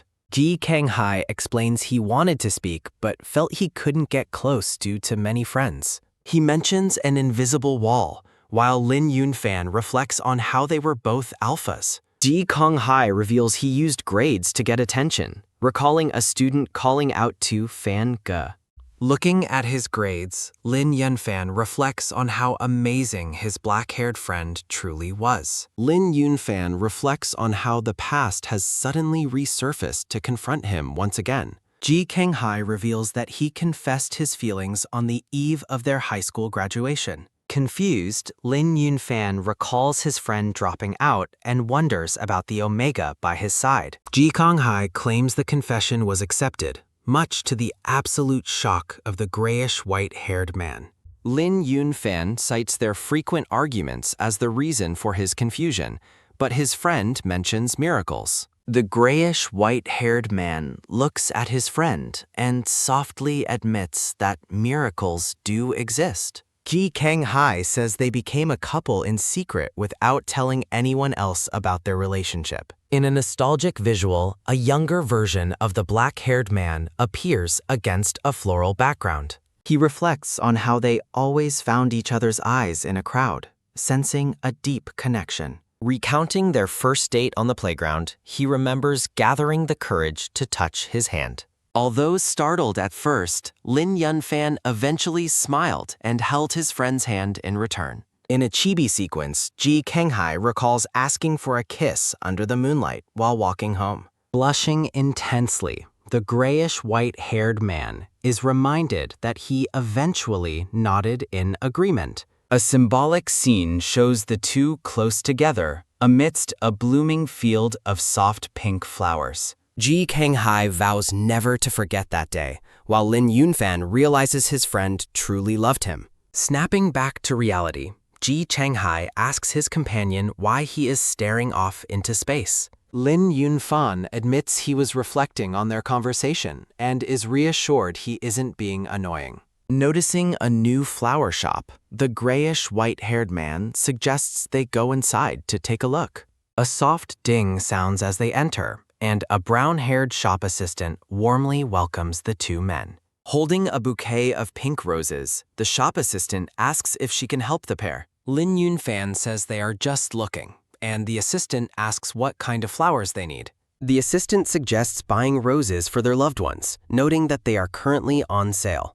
Ji Kanghai asks if they look incompatible, while his friend wonders how the assistant knew their status. The shop assistant explains their outstanding appearances gave them away, and reveals she is an Omega. Claiming the perfume is too strong, Ji Kanghai pulls his friend out of the shop immediately. Standing outside, the black-haired man says it's getting late, and suggests they should head back. Inside the car, Ji Kanghai tells his friend to wait as he returns to the shop. Settling into the driver's seat, the black-haired man wears a stern and deeply troubled expression. Gripping the wheel, he feels it's unfair that others can attract his friend's attention so easily. Holding his phone, Ji Kanghai reflects on keeping birds in cages by trimming their wings for safety. On a call, the black-haired man asks how long it takes for a broken leg to heal. A quick tap sounds as Ling Yunfan knocks on the window, breaking his friend's dark train of thought. Rejoining him in the car, the grayish white-haired man asks what was left behind at the shop. Ji Kanghai presents a large bouquet of roses as a gift, surprising the grayish white-haired man. He thought his companion would like them, and the grayish white-haired man admits that he does. Looking solemn, Ling Yunfan says there is something important that he needs to tell his friend. A deep breath sounds as the grayish white-haired man prepares to reveal a secret he's been keeping. Ling Yunfan confesses that he never actually lost his memory and has been lying about it. Worried his friend is leaving, the black-haired man asks what he plans to do now. Ling Yunfan asks if he's angry about the lie, but Ji Kanghai says that he isn't. In a chibi thought bubble, Ling Yunfan wonders what kind of love overlooks such a long deception. Ling Yunfan explains he must pack his things and suggests living together to repay his debts. In a chibi scene, Ji Kanghai asks if he looks poor while his friend discusses household expenses. Smiling softly, the black-haired man listens as his friend insists on working once his foot heals. The black-haired man holds a bouquet of roses and tells his companion not to return to work. While sitting in the car, Ji Kanghai encourages his friend to pursue what he truly desires. He suggests that Ling Yunfan should consider going back to school to finish his college degree. Visibly surprised, the grayish white-haired man asks if such a thing is actually possible for him. Ji Kanghai offers to help with his debts until graduation, moving his friend to tears of gratitude. Looking at the bouquet, the black-haired man prepares to reveal a specific condition for his help. He warns his companion not to get too close to others at school to avoid extreme jealousy. In a chibi scene, Ji Kanghai demands a promise, which the grayish white-haired man quickly gives. Ji Kanghai reminds him to fasten his seatbelt, while Ling Yunfan questions the weight of his promise. The grayish white-haired man asks about his fake amnesia, only for his friend to admit he knew. A chibi Ling Yunfan blushes intensely and hides his face, mortified that his lie was seen through. Ji Kanghai admits he knew since the hospital visit, allowing his friend to play along for care. Ling Yunfan laments his poor acting, while his friend kindly insists he was actually quite good. Pointing upward, the grayish white-haired man argues that even small deceptions can ruin a relationship's trust. Ji Kanghai dismisses it as minor, but Ling Yunfan compares lies to hidden stones in a meal. Darkly staring down, the black-haired man resolves to hide all deceit so their bond remains unbroken. Narrative panels show his resolve before the scene shifts to Ling Yunfan settling debts with an older man. As they walk, Ji Kanghai warns his friend to watch his step on the uneven stairs. A sudden, quiet stop sounds as the two men arrive outside a set of apartment doors. Ling Yunfan asks his companion how he managed to find the exact location of his home. Looking slightly flustered, the black-haired man claims he simply had a strong feeling about the location. The grayish white-haired man teases him about his bluffing skills as he reaches for the door handle. A soft cough sounds as the grayish white-haired man looks away, feeling a sudden surge of shyness. Ling Yunfan asks his friend to wait outside while he goes in to tidy his small apartment. Inside the room, the grayish white-haired man begins packing his bag and tucking away his wallet. He finds a curled family portrait and softly apologizes for failing to take better care of it. Glancing back, Ling Yunfan sees the black-haired man waiting patiently for him outside the open door. Back in the car, the grayish white-haired man asks if his friend dislikes eating at smaller local restaurants. Ling Yunfan explains that he wants to visit a specific small restaurant where he used to work. He describes the place and its people as a second home where everyone was kind to him. Ji Kanghai reveals he already made a reservation elsewhere, making his companion ask about his workplace call. Ling Yunfan suggests they follow the current plans and visit the small restaurant on a future date. Staring out the window, Ji Kanghai possessively thinks that his friend shouldn't have any other home. At night, a chibi Ling Yunfan feels full while his friend leaves to buy something nearby. Sitting on the sofa, Ling Yunfan calls his former workplace and is greeted warmly by the staff. An older man and woman at the restaurant express frantic worry about his safety and health. Ling Yunfan reassures them that he is safe and announces his plans to return to his studies. A quick beep sounds as he says goodbye and hangs up, feeling a sense of closure. Ling Yunfan notices a new vase and realizes his friend bought it specifically for the roses. Ji Kanghai presents even more shopping bags, explaining that he purchased several other items for him. Peering into one of the bags, the grayish, white-haired man is visibly stunned and begins to blush. The black-haired man presents a collection of frames, suggesting they be used to protect the family portrait. Clutching the shopping bag, Ling Yunfan calls out his friend's name with a look of deep affection. The black-haired man offers a gentle affirmation as they stand close together in the quiet room. Ling Yunfan suggests taking new photos together to make the empty house feel like a real home. With a visible blush, Ji Kanghai softly agrees to the idea of building a life together. Cheerful music sounds as a happy chibi Ling Yunfan sings while enjoying a relaxing bubble bath. Back at his office, Ji Kanghai sits at his desk and focuses intently on his paperwork. He reflects on his friend's earlier comments, wanting to ensure he remains the man's only true destination. He recalls their past distance, fearing that his friend might treat him like a stranger again. Younger Ji Kanghai stands before his brown-haired mother as she notes how much he has grown up. The brown-haired woman smiles warmly and confirms that the black-haired boy looks quite good. The black-haired boy looks down at his clothes with a satisfied and cheerful expression. The woman looks distressed, telling her son he shouldn't be like her, though he disagrees. Shouting in desperation, she claims he shouldn't have been born, leaving the young boy confused. Scratching her neck, she calls them both disgusting and tells him to ask his father why. Narrative panels reveal that Ji Kanghai realized receiving love was an incredible, difficult miracle. In a memory, the younger black-haired boy and grayish white-haired boy stand together in school uniforms. Standing in the rain, Ji Kanghai reflects on how he felt he'd waited for that miracle. Holding hands under the starlight, the black-haired boy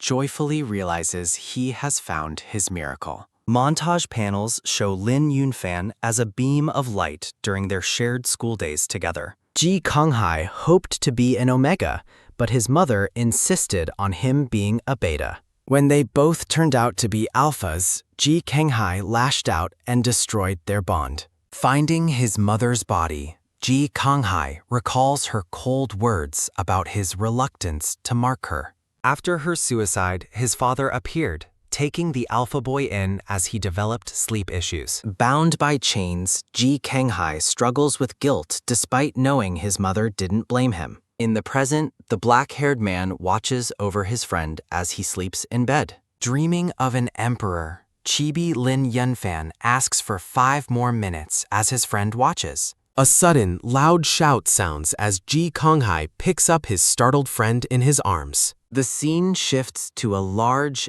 empty dining room where a lone hand rests on a chair. At breakfast, Ji Kanghai dismisses his friend's worry about nightmares, urging him to finish his drink. Sneaking through the house, chibi Ling Yunfan suspects that his friend is lying about being okay. Pushing a door open, the grayish white-haired man calls out to his friend with a determined look. Ling Yunfan rushes to the sofa and asks the black-haired man if he is truly all right. A sudden gasp sounds as the black-haired man grabs his friend's arm during a tense moment. Ji Kanghai lies on the sofa in the darkness, looking exhausted and deeply troubled. Pinned to the floor, The grayish-white-haired man wonders if his companion is actually crying. Ji Kanghai groggily says his friend's name, and Ling Yunfan notes he is finally awake. Comforting him, Ling Yunfan says everything is fine while his friend asks what he is doing.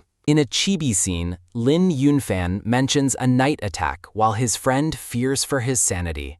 Ling Yunfan accuses him of lying about his nightmares, and Ji Kanghai admits it is an illness. Chibi Ling Yunfan looks grumpy and crosses his arms because his friend won't tell the truth. Ling Yunfan suggests making a deal, prompting the black-haired man to ask what he has in mind. The grayish-white-haired man promises a kiss if his companion reveals the truth about his condition. Chibi Ji Kanghai is silent, and his friend asks if the truth is really that difficult. Chibi Ji Kanghai admits he fears his mental state, making his friend giggle at the real dreams. Ji Kanghai describes his sleep paralysis as feeling like a ghost is pressing him down in bed. Ling Yunfan learns the condition happens almost every day and asks if it is a medical concern. Staring intensely, the grayish-white-haired man asks if the illness can be treated with any medication. Ji Kanghai explains that sleeping pills were only a temporary fix, so he stopped taking them. Ling Yunfan asks if being woken up helps, and his companion is left momentarily confused. Ling Yunfan suggests moving to the master bedroom so he can be responsible for waking him up. Looking bewildered, the black-haired man asks why his companion would make such a suggestion. Ji Kanghai confesses his deep affection before Ling Yunfan suggests they should officially start dating.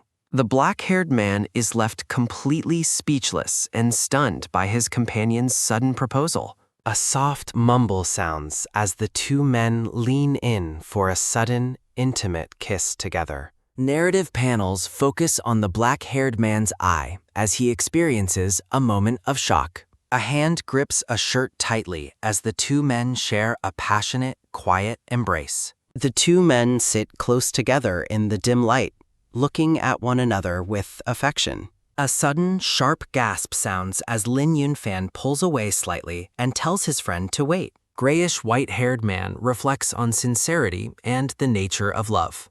Grayish-white-haired man jokingly compares black-haired man to a mosquito. Chibi black-haired man offers coffee to his sleep-deprived friend. A sudden, sharp ringing sounds as a phone vibrates. Grayish-white-haired man answers a call from someone named Si Ching. Grayish-white-haired man reassures his caller that workplace issues are resolved. Grayish-white-haired man agrees to visit his workplace later after renovations. Black-haired man asks about the call. Ling Yunfan explains it was workplace-related. Black-haired man offers a gentle, subtle smile toward his companion. Black-haired man makes business calls while standing in a high-rise office. Black-haired man looks weary, pressing his hand against his face. Black-haired man resolves to stay calm, finding security in his companion's presence. Black-haired man discusses urgent project issues with his pink-haired assistant. Pink-haired assistant notices something is off and asks for clarification. Pink-haired assistant reacts to the overwhelming scent of the man's pheromones. Black-haired man orders his assistant to leave as his rut approaches. Black-haired man loosens his tie, realizing he forgot to take suppressants. A soft, quick scraping sounds as the black-haired man opens a drawer. Black-haired man stares at his hand as his physical state worsens. Black-haired man remains silent, lost in his own troubled thoughts. Black-haired man leans on his hand, looking exhausted and weary. Ling Yunfan approaches the car where the black-haired man waits at sunset. Chibi Ling Yunfan admires his friend's looks as they meet. Black-haired man greets his companion with a warm and loving smile. Chibi Ling Yunfan lists numerous symptoms while his friend asks what happened. Chibi Ling Yunfan jokingly claims his physical attack was caused by handsome looks. Ling Yunfan teases the black-haired man about his overwhelming attractiveness. Black-haired man tells a blushing Ling Yunfan to calm down. Ling Yunfan says he's hungry and asks to go out to eat. Ling Yunfan insists on picking a cheap restaurant to avoid expensive places. Black-haired man suddenly confesses his feelings while they drive together. Chibi black-haired man happily feeds a treat to his blushing companion. Ling Yunfan asks his companion if he is feeling unwell or hot. Ling Yunfan tries to help his friend, who insists on resting alone. A sudden, heavy slam sounds as the black-haired man retreats inside. Ling Yunfan stands in the kitchen, feeling deeply worried about his friend. Ling Yunfan enters the bedroom and finds his friend sitting on the bed.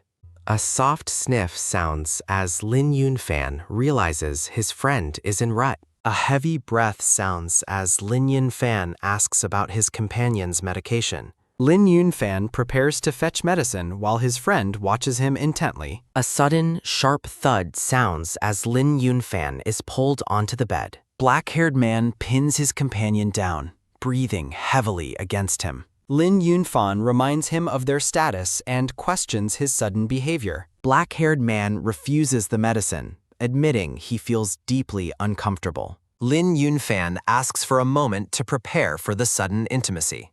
Ling Yunfan accepts the situation, acknowledging his role as the man's boyfriend. Black-haired man leans in close to his companion's neck. The black-haired man softly tells his partner to take it easy. Petals fall gently as a water droplet ripples through the air. After a shower, Ling Yunfan is embraced from behind by his companion. Ling Yunfan feels ticklish as his companion leans close to his neck, requesting that he stop teasing him. Ji Kanghai looks down with a complicated expression, wishing that alphas could also be marked. A sudden, sharp shout sounds as Ji Kanghai bites his partner's neck, leaving him startled by the sight of blood. Looking distressed and breathless, the black-haired man immediately tries to apologize to his companion. Ling Yunfan pulls his friend into a comforting embrace, softly reassuring him that everything is all right. 2 days later, a white car pulls up outside a modern building as the scene shifts.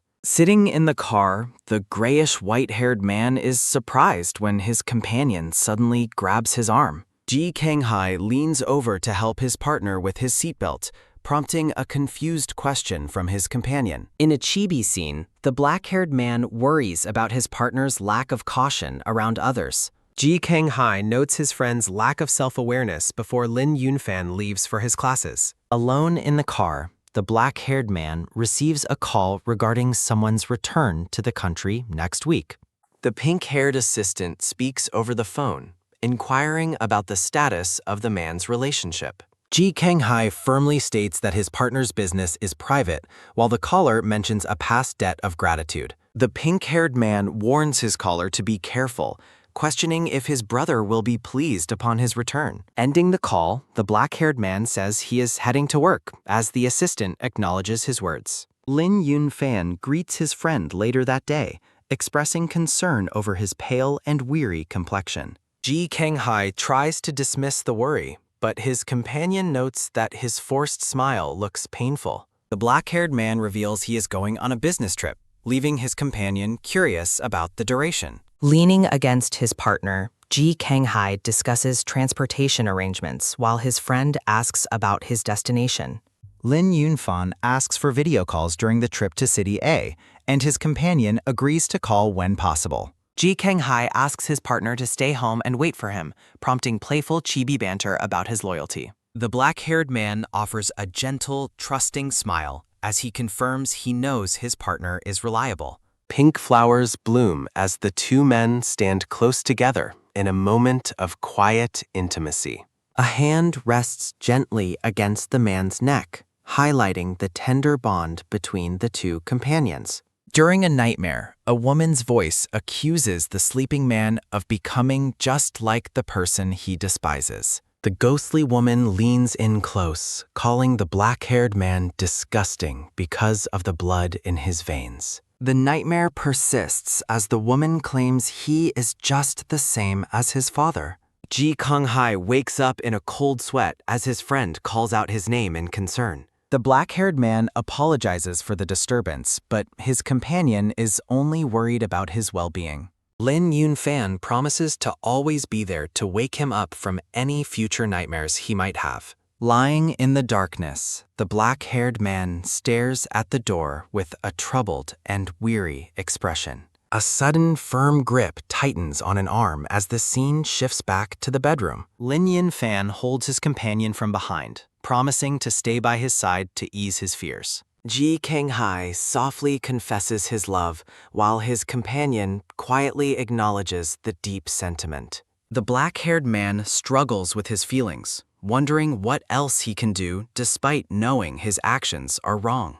The scene shifts to the campus as summer vacation approaches for the students. Outside the school, Ling Yunfan asks if he should provide medicine for his friend's upcoming trip. Standing on his tiptoes, the grayish-white-haired man bids his companion a quiet farewell. Ling Yunfan waves as he heads to class, reminding his friend to message him upon his arrival. A sudden, quick grab stops the man in his tracks as a voice calls out for him to wait. Ji Kanghai looks at his partner with intense focus, asking if he will truly be waiting at home. Smiling warmly, the grayish-white-haired man promises to wait at home once his summer vacation begins. The black-haired man gazes at his companion with a look of deep longing and quiet desperation. A sudden, sharp ringing sounds as the man's phone vibrates while he watches his partner walk away. Ji Kanghai answers a call, stating his location and promising to head over immediately. While in class, Ling Yunfan reflects on how his powerful companion's behavior doesn't match his wealthy status. The grayish-white-haired man suddenly becomes anxious, worrying that his handsome partner might attract too much outside attention. A sudden, clear ringing sounds as the exam ends, and the students are told to submit their papers. A teacher asks Ling Yunfan about his summer plans and suggests an internship at a nearby gaming studio. The teacher offers to share the contact information, and Ling Yunfan politely thanks him for the opportunity. The grayish-white-haired man considers his future commute with his companion if he gets the job. A soft, quick chime sounds as the student asks his teacher to reply to a message. He notes the perfect timing of the message just as he was thinking of his partner. Typing a draft, he considers sharing the news about his internship recommendation with his friend. Deciding against it for now, he resolves to share the news only after he's successful. The black-haired man reads a supportive message from his partner while traveling to the city. A subtle, tender smile crosses the man's face as he looks down at his phone. The soft, quick click sounds as the black-haired man turns off his phone and waits. The pink-haired man offers medicine to his companion, mentioning a lack of desire between them. A soft, quick gulp sounds as the black-haired man takes the pills and offers thanks.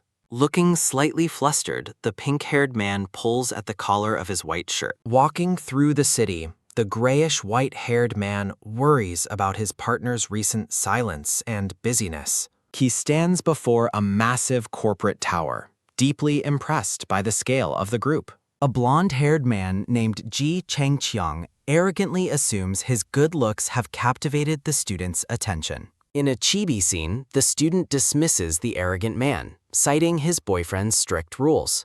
Both men are surprised to meet again at the elevator as they wait for their floor. The blonde man mockingly accuses the student of secretly following him because of a crush. A soft, rhythmic ding sounds as the student politely offers the arrogant man the first entry. A soft, quick click sounds as the blonde man notes they are both heading higher. Exasperated by the blonde man's ego, the student wonders if he's truly being followed. The blonde man realizes the student is here for an interview and offers shallow encouragement. An HR professional confirms Ling Yunfan's name and professor's recommendation for the upcoming job interview. Horrified, the student realizes the man he insulted is actually the boss of the studio. A soft, quick chime sounds as the boss takes a call and plans dinner. The assistant leads the student away as the boss continues his business call nearby. The HR woman explains the boss's impressive background and connections to the major corporate group. The assistant opens the door, signaling for the nervous student to begin his formal interview. The scene transitions to the outside of the corporate building under a bright sky. Standing in the hallway with his papers, the grayish-white-haired man looks completely shell-shocked. He frantically checks his phone, realizing he needs to contact his partner about the situation. A soft, rhythmic ring sounds as he attempts to call his friend from the hallway. An automated voice informs him the number is unreachable, leaving him confused and anxious. At the airport lobby, a stern man named Ji Fei arrives with his companion Zhuang Qianghua. Ji Kanghai and the pink-haired man wait together to greet the arriving group at the airport. The elder asks the pink-haired man if he's missed his family after several years away. Ji Kanghai informs his father that transportation and a rest villa are already prepared. A sudden, sharp gasp sounds as the elder reaches out and roughly grabs the assistant's neck. The pink-haired man winces in pain as the older man demands a closer look at him. A close-up reveals fresh, visible bite marks on the side of the pink-haired man's neck. The elder notes the fresh marks, while his son claims they're from his partner's recent heat. Pink flowers bloom as Ji Kanghai pulls his assistant close in a protective embrace. Ji Fei agrees they seem loving and mentions someone else who needs to be met. He introduces a woman named Zhuang Qianghua and instructs the assistant to call her mother. Ji Kanghai notes the woman's fragile appearance, comparing her to his own late mother. The group leaves the airport as the scene shifts to a grand, luxurious estate. Looking over reports, Ji Fei sternly questions the success of a recent real estate cooperation. A sudden, sharp crack sounds as the elder strikes his son across the face. He berates his son for past disobedience and failing to secure a more profitable marriage mark. A soft, quick rustle sounds as the black-haired man glares coldly and demands to be left. A soft, heavy thud sounds as the father departs, leaving the two companions alone together. Ji Kanghai asks his partner to hold his arm to maintain their facade. Upon entering the room, the two companions are met by the blonde-haired Ji Chengqiang. The blonde-haired man greets them warmly, noting it has been over 3 years since their last meeting. Ji Kanghai asks when his brother returned, and the blonde man explains his father's insistence on dinner. The black-haired man realizes his father is intentionally trying to torment both him and his assistant. Turning his attention to the assistant, Ji Kangqiang asks how he has been after all this time. A complex geometric pattern fills the scene as a transition to a past memory. Flashbacks reveal that Rongzhan's parents worked for the Ji family, where he spent his days reading. Gasping for breath, the young boy leans against a wall as the fever of his heat intensifies. Desperate for help, the pink-haired boy realizes he must find his mother as quickly as possible. A dark, looming figure suddenly appears behind the distressed boy as he tries to escape the room. A man roughly grabs the boy, cruelly accusing him of intent. A sudden, sharp thud sounds as the aggressor is struck across the face by an unseen hand.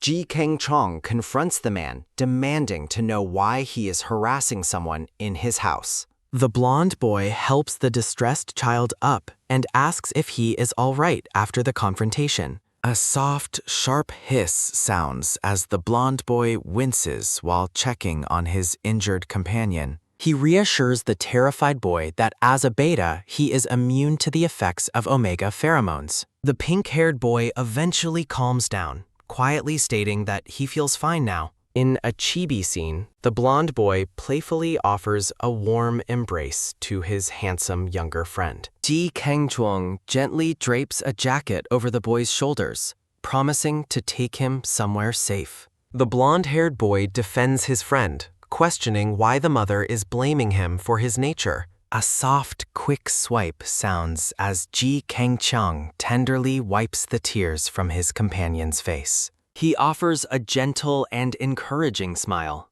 telling the boy not to blame himself for anything. The narrative notes that this is a very common story of someone being saved. Rongzhang fell hopelessly in love with the kind-hearted hero who rescued him that day. In the years following, he often volunteered to clean the studio just to catch a glimpse of him. Ji Kongjuang eventually noticed the intense attention and invited the boy to be his portrait model. Many portraits were painted as their bond and understanding of one another grew over time. The pink-haired boy is flustered by his portrait, but his friend insists he is naturally good-looking. Pink flowers bloom as the narrative describes the blooming affection that easily grew between them. Back in the present, the stern father arrives and asks why everyone is just standing around. Ji Fei notes how difficult it is to see him, while his son acknowledges his prompt arrival. The elder asks if his son has properly greeted his younger brother and his partner yet. The family gathers for dinner as the father asks about the progress and capital of the studio. Ji Kengjong confirms his business is doing well and that the startup capital was more than sufficient.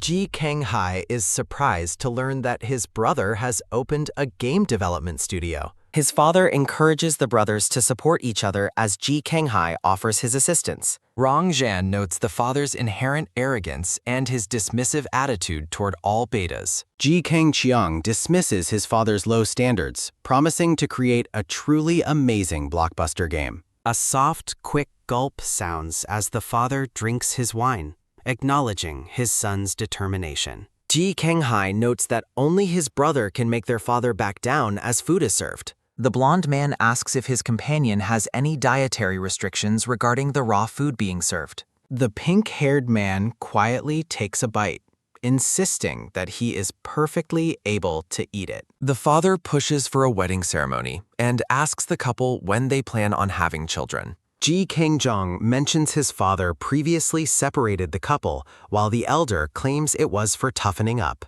Ji Fei asks his other son about his dating life and suggests he meet a friend's daughter. A sudden, sharp clatter sounds as Rong Zhan spills his wine and excuses himself to the restroom. The blonde-haired man watches his companion leave the table with a look of intense, quiet concern. Ji Kenghai excuses himself from the dinner table to check on his partner's condition. In the restroom, the pink-haired man struggles with his health as his companion suggests an early departure. The black-haired man grows increasingly concerned as he discovers his partner collapsed on the floor. Distressed and gasping, the pink-haired man insists that they must leave the premises immediately. Ji Kenghai reveals a plan to use a heat-inducing drug to provide them with a plausible escape. Despite his hesitation, the pink-haired man accepts the medication from his determined companion.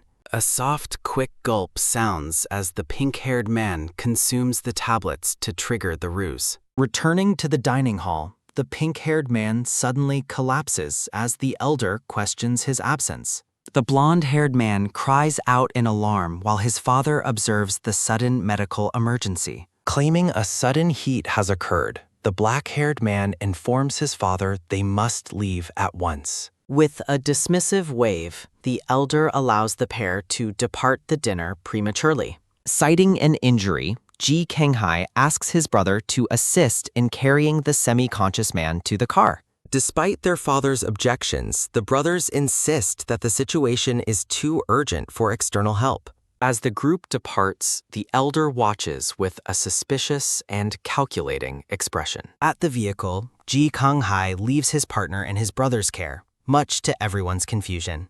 The blonde-haired man stands frozen in shock by his brother's sudden and cold detachment. Handing over a bottle, the black-haired man identifies the contents as a heat suppressant for the model. Checking the mirror, the man confirms that they are not being followed by his father's subordinates. Ji Kenghai instructs his brother to properly support the unwell man during the drive. Concerned for his passengers' comfort, the blonde-haired man asks the driver to slow down. A dark, heavy atmosphere settles over the city as the journey continues through the night. At their destination, the black-haired man abandons his companion, using his formal name with cold indifference. Enraged by the abandonment, the blonde-haired man demands to know how an alpha could be so callous. Tension explodes as the blonde man grabs his brother's collar in a fit of righteous anger. Pushing him away, Ji Kenghai coldly declares his lack of concern for the man's well-being. He issues a chilling threat, warning his brother against revealing their location to their father. Back at the apartment, the grayish white-haired man suffers from a stomachache after a poor dietary choice. Feeling isolated and unwell, the young man laments his current lack of support. To his immense shock, his partner suddenly returns and stands at the bedroom door. The student quickly sits up, utterly bewildered by his companion's unexpected early arrival. Ji Kanghai offers comfort, checking on his partner's pain after his recent illness. A soft, gentle rustle sounds as the two share a tender and quiet embrace in bed. The atmosphere softens as the couple reconnects, finding solace in each other's presence. Waking up the next morning, the grayish white-haired man finds the room empty and quiet. Ji Kanghai explains he must rush to an emergency in another city but has left breakfast. Before leaving, the man playfully reminds his partner of a morning ritual they shouldn't forget. At the office, a manager named Tang Yun reviews the intern's work and provides new instructions. The manager provides a massive stack of project materials for the new employee to study. In a chibi scene, the intern utilizes his exceptional reading speed to quickly process the information. Impressed by his fast progress, the manager personally begins teaching the intern advanced programming skills. As night falls, the manager notices the time and asks about the intern's dinner plans. To celebrate his first day, the senior employee offers to treat the intern to a meal. Grateful for the kindness, the grayish white-haired man finishes his tasks for the day. He checks his phone with a look of disappointment, noting a lack of communication from his partner. Finally connecting via phone, the intern admits to his partner that he simply misses him. The man on the other end apologizes for being busy and ends the call quickly. A soft, rhythmic beep sounds as the call ends, leaving the student feeling lonely once again. A sudden, quick pat sounds as the manager startles the intern and pulls him toward dinner. At the restaurant, the intern is shocked to find his arrogant boss joining them for the meal. The boss initially refuses to drink, but eventually relents due to his recent lack of sleep. The blonde-haired man drinks champagne while frustratedly questioning why the current situation differs from their previous agreement. Drunk and emotional, the blonde-haired man laments his status as a beta while his companion complains about not receiving a raise. The narrative shifts to the next day as a brown-haired employee arrives at the busy game development studio. He thanks the grayish white-haired intern for his help, as a notification informs the student that the boss wants to see him. A message from the manager confirms the meeting as the grayish white-haired man heads toward the office. The intern prepares himself for the encounter with a look of quiet determination. Inside the flower-filled office, Ji Kangqiang welcomes the intern and apologizes for his intoxicated behavior and being taken home. The blonde boss offers to treat his employee to lunch as a token of appreciation for his assistance. At the cafe, Ji Kangqiang goes to pay the bill, while the intern considers bringing his partner there next time. A call comes in for the intern, with the caller questioning his current location and why he isn't at home. The grayish white-haired man explains he is near the studio and asks if his partner has returned from his business trip. On the other end, Ji Kanghai questions the internship and offers to provide money if his partner is short on funds. The intern looks downcast as he continues his conversation with the black-haired man. The man apologizes for his earlier tone as the intern asks if he can sleep well in another city without him. They share a tender moment over the phone, missing each other's presence despite the distance. The intern's suspicion grows as he hears background noise and his partner abruptly ends the call. He wonders how his partner knew he wasn't at home if he hadn't yet returned from his trip.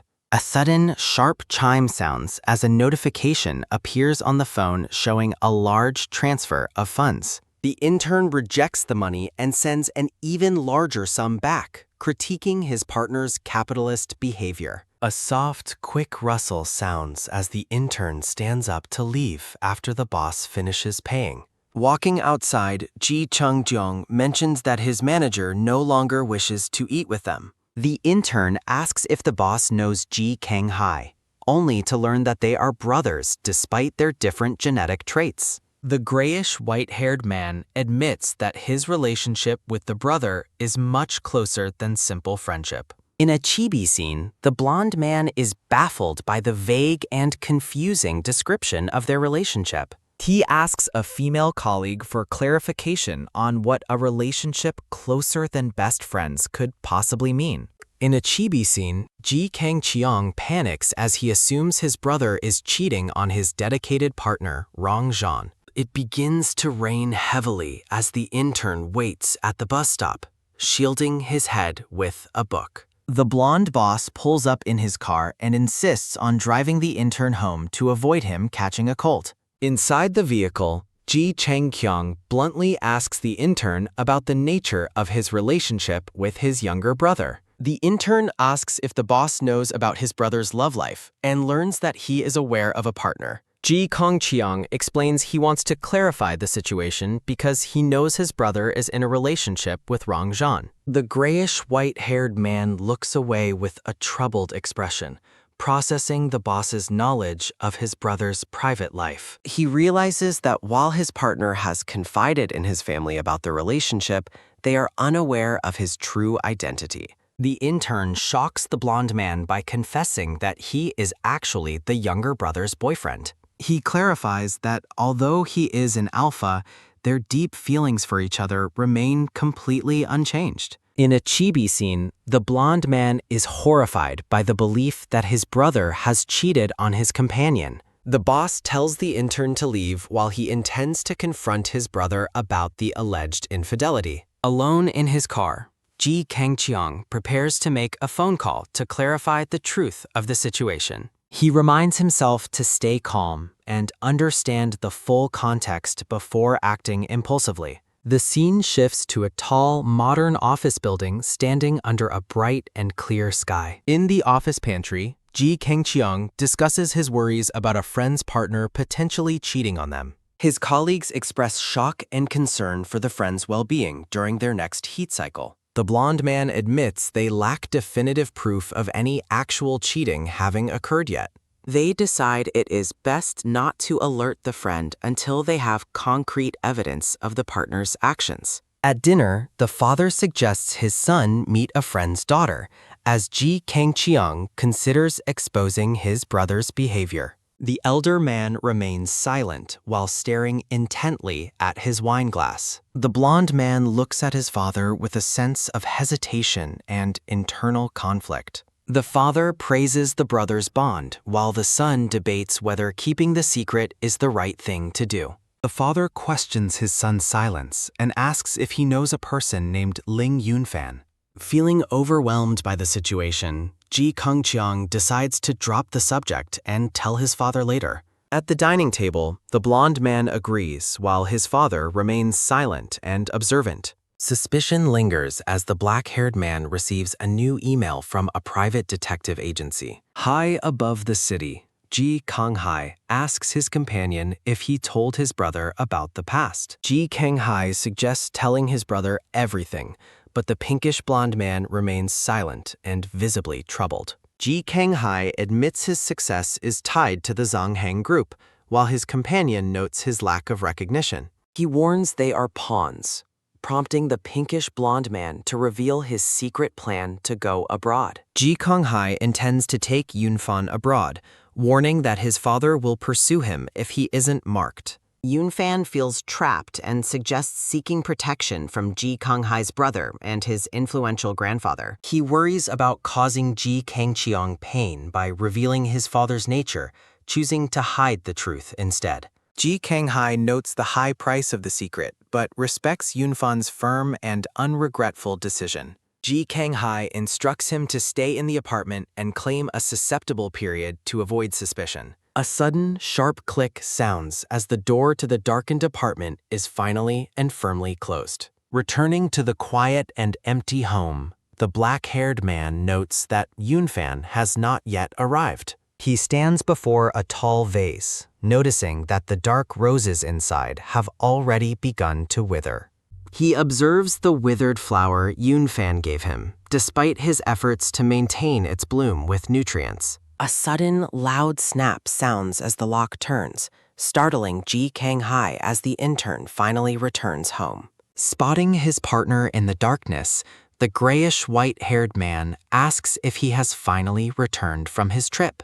A heavy, quiet silence falls as the black-haired man remains seated without saying a single word. A soft, quick drip sounds as the intern warns his partner not to pick up the broken glass. Ji Kang-hai admits to the pain while the intern worries that medication will only make it worse. A single, lonely tear falls as Ji Kang-hai laments his failure to keep the flowers from withering away. The intern asks if he is serious, assuring his partner that he has never once lied to him. A soft, gentle rustle sounds as a hand reaches out to tenderly stroke the other man's cheek. Pulling back slightly, the intern insists that the injured hand must be taken care of before anything else. A soft, quick rustle sounds as he pushes him away, refusing to kiss until the wound is tended. Tending to the wound, the intern explains his recent internship at the studio after being questioned. A sudden, firm grip sounds as Ji Kang-hai questions why he insists on repaying the debt so quickly. They sit together in a moment of quiet reflection, the air filled with unspoken tension and deep concern. He explains that by repaying the debt, he can express his love without it being mistaken for gratitude. A soft, rhythmic tap sounds as Ji Kang-hai nods, finally understanding the true intent behind his partner's actions. A soft, wet seep sounds as blood stains the bandage, prompting a suggestion for a hospital visit. Soft, colorful petals fall in the background as the two share a tender and quiet embrace. The grayish-white-haired man reminds him of his past recklessness and the lie about his supposed amnesia. He calls his partner unreasonable while they remain close together on the sofa in the dimly lit room. Embracing in bed, Ji Kang-hai learns the studio's name and expresses his desire for his partner's total devotion. The city stands still under a bright, clear morning sky as a new day begins to unfold. A soft, quick rustle sounds as they hug, with the intern explaining he must leave for his internship. Worried about being late, the intern tries to pull away while his partner continues to hold him. A sudden, soft rustle sounds as Ji Kang-hai begs him not to go, prompting a startled, angry shout. In a chibi scene, the intern declares the handsome plan is useless and tells him to give up. Ji Kang-hai debates locking his partner in the house, but realizes he must stay of his own will. Wearing an apron, Ji Kang-hai prepares a meal and tells his and scattered white clouds. At the office, a colleague notices marks on the intern's neck and assumes they are fierce mosquito bites. The colleague suggests finding a partner, while the manager warns him against beating around the bush. The grayish white-haired man answers a call and is horrified to learn his partner has been hospitalized. The scene shifts to the imposing and modern exterior of a large city hospital. Rushing inside, he frantically searches for the emergency room to find his injured partner. At the reception desk, he identifies himself as a family member while the staff asks for calm. The doctor reports a 6-centimeter knife wound to the abdomen, but confirms no vital organs were hit. Relieved, he agrees to sign the necessary medical forms and settle the payment at the lobby. Inside the ward, he watches over the black-haired man who is now resting with an IV drip. The patient wakes up and tries to soothe his partner's intense worry with a calm reassurance. He demands to know exactly what happened to cause such a sudden and violent injury. He insists on the absolute truth, threatening to get angry if his partner tries to hide anything. The black-haired man explains he was attacked by a loan shark after refusing to pay them. Devastated, the intern blames himself for the danger and vows to have the attackers arrested by police. A soft, quick rustle sounds as a hand wipes away tears while suggesting they contact his family. The black-haired man refuses, admitting that his relationship with his family is too fractured to call. A heavy silence follows as the intern processes the depth of his partner's isolation and pain. He agrees to hear the full story later, offering a small, supportive smile to his recovering partner. Asked if he can balance care and work, he immediately prioritizes his partner over the internship. He resolves to quit his job if they don't allow time off, feeling responsible for the accident. A sudden, soft rustle sounds as he stands up, intending to buy food to lift the mood. He leaves the room while the black-haired man watches him with a lingering and thoughtful gaze. A look of deep calculation and silent satisfaction flashes across the patient's face as he smiles. Alone, he confesses his total devotion, claiming he is betting everything on his love for Yunfan. Returning to the office, Ling Yunfan informs his colleague he is resigning to handle urgent personal matters. He says his final goodbyes, thanking the other man for his guidance during the short internship. Time passes as the hospital building stands quietly under the bright and clear morning sky. Claiming his hands are too weak, the patient playfully convinces his partner to feed him the meal. With a tender smile, Ling Yunfan happily prepares to assist his injured partner with his food. In a chibi scene, he gently feeds the black-haired man, who is clearly enjoying the attention. A sudden, firm tug sounds as he is stopped from leaving the bedside after the meal. The black-haired man suggests they share the bed, wanting to sleep close to his partner tonight. Though he worries about the wound, the intern eventually relents to his partner's persistent and sweet requests. A soft, quick rustle sounds as they wake up together, having shared the narrow hospital bed. He admits his inability to resist his partner's whims while they share a very close moment. The doctor confirms the wound has healed well enough for them to finally return home for rest. Back at the house, the intern prepares to clean up while insisting his partner sits and rests. A sudden, firm push sounds as he stops the injured man from trying to help with housework. He continues tidying up while Ji Kanghai watches from the sofa, waiting to share some important news. A sudden, soft rustle sounds as he sits down to hear that his partner must work tomorrow. He is shocked by the news, urging his partner to rest for a few more days instead. The man explains he must return to Zongheng to prevent Ji Fei from becoming suspicious of him. The intern accepts the decision, but warns him not to overexert himself while his wound is healing. He tries to convince himself that the job is less important than his partner's well-being and safety. He leans in and gives the black-haired man a soft, affectionate kiss on the forehead. A sudden, firm grip sounds as he is pulled into a tight and protective embrace. A soft, quick rustle sounds as they pull back slightly to look into each other's eyes. He is asked about his plans and reveals he will look for online coding work from home. He explains his need to finish his university credits during this unexpected break from his outside job. A soft, rhythmic tap sounds as his hands are held, and he is told to stay home.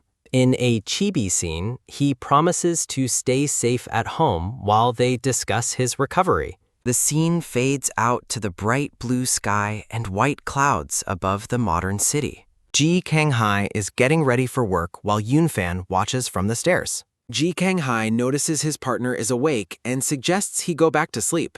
A soft, quick rustle sounds as the intern pulls the black-haired man close by his tie. Ji Kanghai mentions breakfast is ready and promises to return home as early as possible. The grayish-white-haired man worries that such constant care might make him feel completely useless. He waves goodbye, urging his partner to hurry to the office so he isn't late. Stopping him, the black-haired man suggests that his partner has forgotten to do something. A soft, wet smooch sounds as the grayish-white-haired man gives him a quick goodbye kiss. A sudden, sharp ring sounds as Ji Kanghai answers a phone call at his desk. The intern explains over the phone that he has a very important question to ask. He insists on meeting in person because the matter is too complicated for a call. Ji Kanghai tells him to wait at home while they finish their conversation over the phone.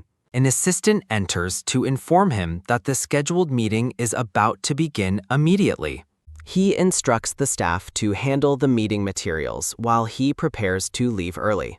A sudden, loud buzz sounds as he receives a demanding call to visit the villa. Looking troubled, he acknowledges the order to see his father without any further delay. A black SUV stands parked on the quiet city street under the bright afternoon sun. He calls Yunfan to explain that an unexpected situation will delay his return home tonight. When asked for a specific time, he admits he is unsure and suggests sleeping early. He stares ahead with a look of intense focus while continuing his drive to the villa. Arriving at the large villa, he finds his father waiting for him in the dimly lit study. His father asks if he is hiding something, his expression filled with deep and cold suspicion. Ji Kanghai realizes with a start that his father has discovered information about his partner's existence. His father notes that the residence is registered under the name of his secretary, Rongzhan. He quickly claims the property was a gift for Rongzhan,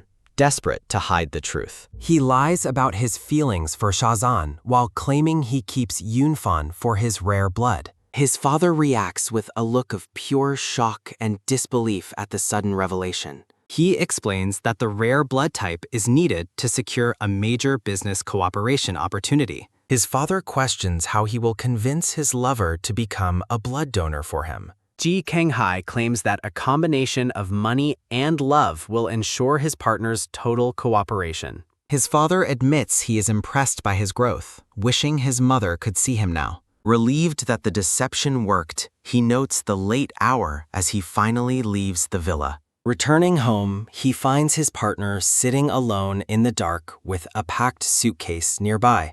He enthusiastically mentions getting a visa for their trip, unaware of the tension in the room. Spotting the suitcase, he stops in his tracks and asks exactly what has happened here tonight. The intern speaks with a cold and steady voice, asking his partner to sit and talk. He reveals that he visited the Zonghang group building earlier today and saw something disturbing. He mentions seeing his partner being intimate with an Omega named Rongzhan at the office. The grayish-white-haired man recalls watching the two men together from a distance in the hallway. He explains that the staff claimed Rongzhan was already marked and they were a couple. Ji Kanghai ignores the accusation, instead questioning why his partner left the house against his wishes. A sudden, firm grip sounds as the intern demands a clear and honest explanation right now. He shouts in anger, asking if his partner is planning on leaving him for someone else.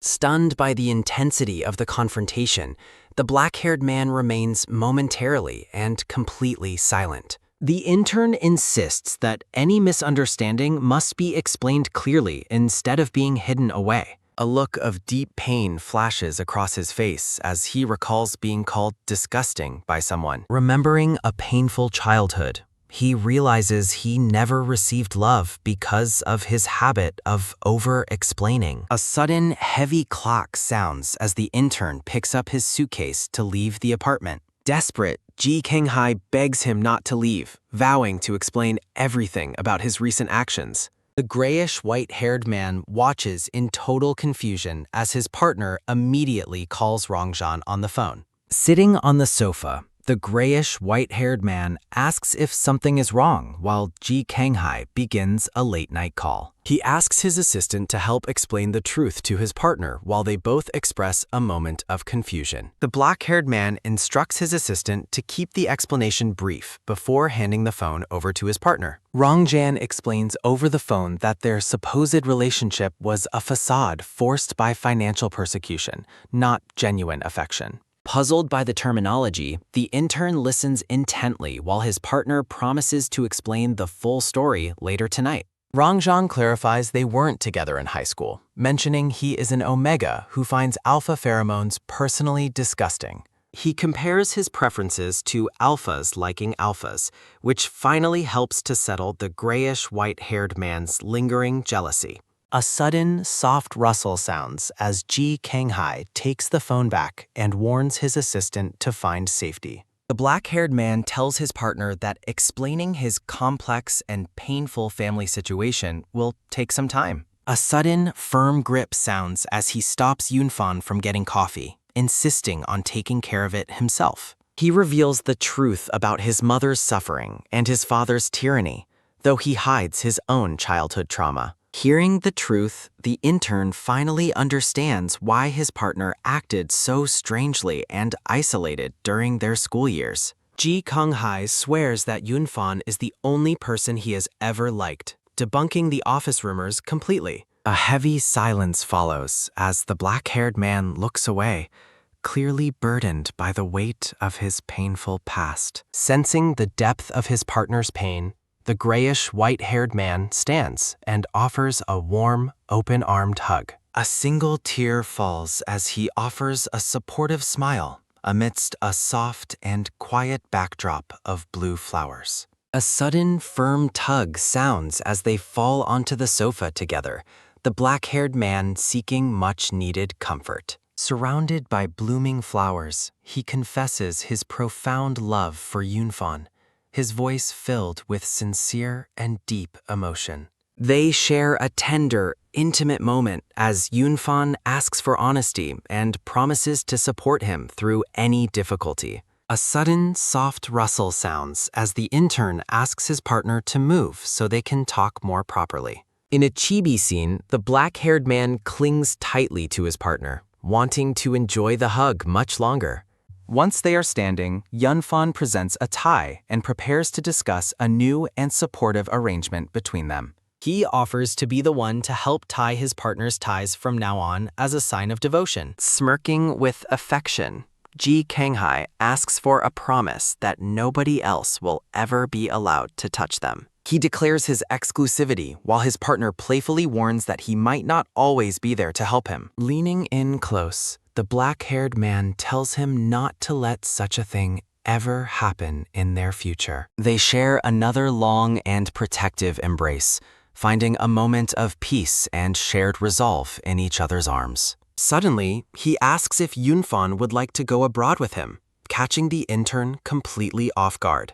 He promises to provide a carefree life together, but Yunfan pauses, wanting to understand the reason for the move. Ji Kang-hai explains that his father found out about their relationship and will likely seek dangerous and calculated revenge. He describes his father's antisocial personality and weak family bonds, emphasizing the immediate danger they both face if they stay. Horrified, Yunfan suggests involving the police, but is told that his father is far too cunning for legal consequences. He admits his primary fear is for Yunfan's safety, believing a few months abroad is the only safe solution. A soft, wet smooch sounds as the intern gives him a kiss, showing his total trust and agreement. A sudden, firm grip sounds as his partner asks for his ID card to begin the visa applications tomorrow. Questioned about the urgency, the black-haired man insists that leaving sooner is much better for their ultimate safety. Yunfan agrees to find the document, urging his partner to finally freshen up and get some much-needed rest. A sudden, soft rustle sounds as he stops the man from walking away, calling his name one more time. Looking deep into his partner's eyes, he asks if there is anything else being hidden from him tonight. A tense silence follows as they stand in the middle of the room, gauging the honesty between them. With a calm and steady gaze, Ji Kang-hai smiles and reassures him that no more secrets remain hidden. The next morning, Yunfan wakes to a handwritten note instructing him to answer the phone when it rings. He answers a call from his partner, confirming he is awake and asking about the progress of the visas. Driving through the city, Ji Kang-hai explains his late return and mentions leaving food in the refrigerator for him. In a chibi scene, the grayish white-haired man begins his morning routine by diligently brushing his teeth in the bathroom. In another chibi scene, he enjoys a simple breakfast of toast while keeping an eye on the ticking clock. A sudden, sharp ring sounds as the doorbell chimes, a rare and unexpected occurrence in their quiet home. He opens the door to find a stern older man who introduces himself as Ji Kang-hai's formidable father. Stunned and nervous, the intern wonders how the dangerous man discovered their exact location so quickly and easily. Trying to remain calm, he politely introduces himself and invites the father inside while his partner is currently away. The grayish white-haired man sweats nervously, wondering how his partner's father found him so quickly. Inside the luxurious apartment, the stern father sits comfortably while the intern stands before him.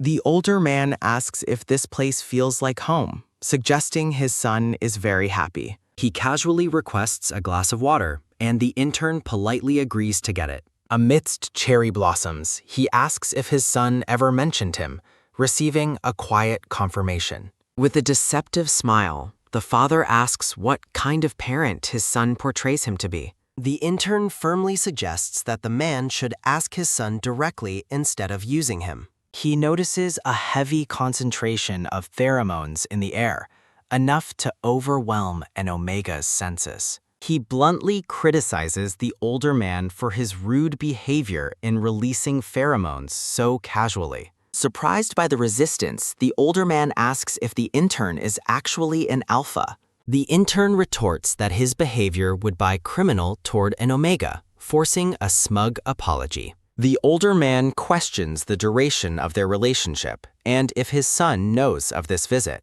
After learning his son is unaware, the father encourages him to send a message about the meeting. He mocks the intern's autonomy, asking if he requires permission for even the most basic matters. Obeying the request, the grayish white-haired man sends a text message revealing the father's sudden presence. The father warns that trust will soon collapse, labeling his son as a child who loves lying. He expresses disappointment in his son's habit of deceit, predicting an internal breakdown of their bond. The intern remains silent, wondering if the man is simply trying to drive a wedge between them. He is presented with a small, mysterious object and questions why he would ever need it. The father offers financial help and debt repayment, claiming credit for saving him once before. Ignoring the refusal, he warns against saying no and prepares to reveal a damaging secret. The grayish white-haired man stares at the table, suspicious that everything is just an elaborate trick. The older man hands over a brown envelope, insisting that its contents contain the absolute truth. Looking at the documents, the intern recalls the 2 times his life reached a breaking point. He remembers the night his mother died, walking alone like a corpse after leaving the morgue. He recalls the crushing debt from loan sharks that forced him to sell his only home. The memory of falling into a dark abyss of hopelessness and regret tortures his current thoughts. He remembers his partner appearing like a savior, pulling him out of the mud and misery. The memory of his partner's gentle smile once made all his past suffering feel worth it. He looks through the photos in the envelope, including a candid shot of himself from behind. A look of horror fills his eyes as he realizes their reunion and help were fake. A sudden, sharp slam sounds as the door flies open and Ji Konghai rushes into the room. Sitting slumped on the sofa, the intern quietly announces his presence while his partner looks on. Panicked, the black-haired man asks if he is hurt or if Jaffe did anything to him. He stands completely paralyzed as his eyes fall upon the incriminating evidence spread across the table. The grayish white-haired man asks why this happened, realizing he was manipulated by the man he loved. Ji Konghai begs him not to fall for his father's trap, claiming it's just a retaliatory act. Looking his partner in the eye, the intern demands a clear explanation for the evidence shown. Desperate to avoid the conversation, the black-haired man insists they must leave immediately for their flight. He looks visibly shaken and distressed, his eyes wide as the situation spirals out of control. A sudden, sharp sound as his hand is swatted away, the intern declaring love isn't words. He stands in shamed silence as his partner confronts him with the reality of his actions. The grayish white-haired man asks why his favorite restaurant was closed down against his wishes. Standing up, the black-haired man argues that he wants his partner to focus only on him. He claims money can solve everything, arguing that working at a restaurant is unnecessary and distracting. Shouting in anger, the intern reveals he knows the loan shark thugs were sent by him. He admits he was wrong, explaining he used the debt as a trick to become his creditor. Reaching out, the black-haired man tries to hold on to his partner during the heated argument. He claims he never intended to cause real harm or expect the accident that followed. A sudden, firm shove sounds as the intern pushes him away,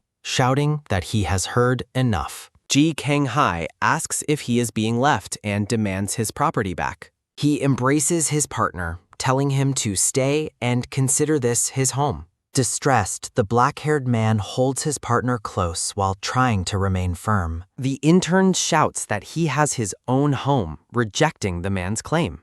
Grabbing his partner's tie, Yunfan cries and begs to be set free immediately. He pulls away despondently, stating he has lost everything and has nothing left. Ji Kang-hai offers any compensation possible to stop the intern's tears and panic. The grayish white-haired man rejects the offer and firmly demands an end to their relationship. He pleads to be let go as a final sign of love from his partner. Ji Kang-hai begs for forgiveness while holding onto his partner in utter desperation. A sudden, soft thud sounds as the intern faints in his partner's arms. Later, Yunfan wakes up in a dark room, confused about his new surroundings. Ji Kang-hai enters with a tray, telling him it is finally time to eat. The intern questions how he could possibly eat under these captive circumstances. A glass is offered, but the intern looks away with cold, silent resolve. A sudden, sharp splash sounds as the intern knocks the offered cup away.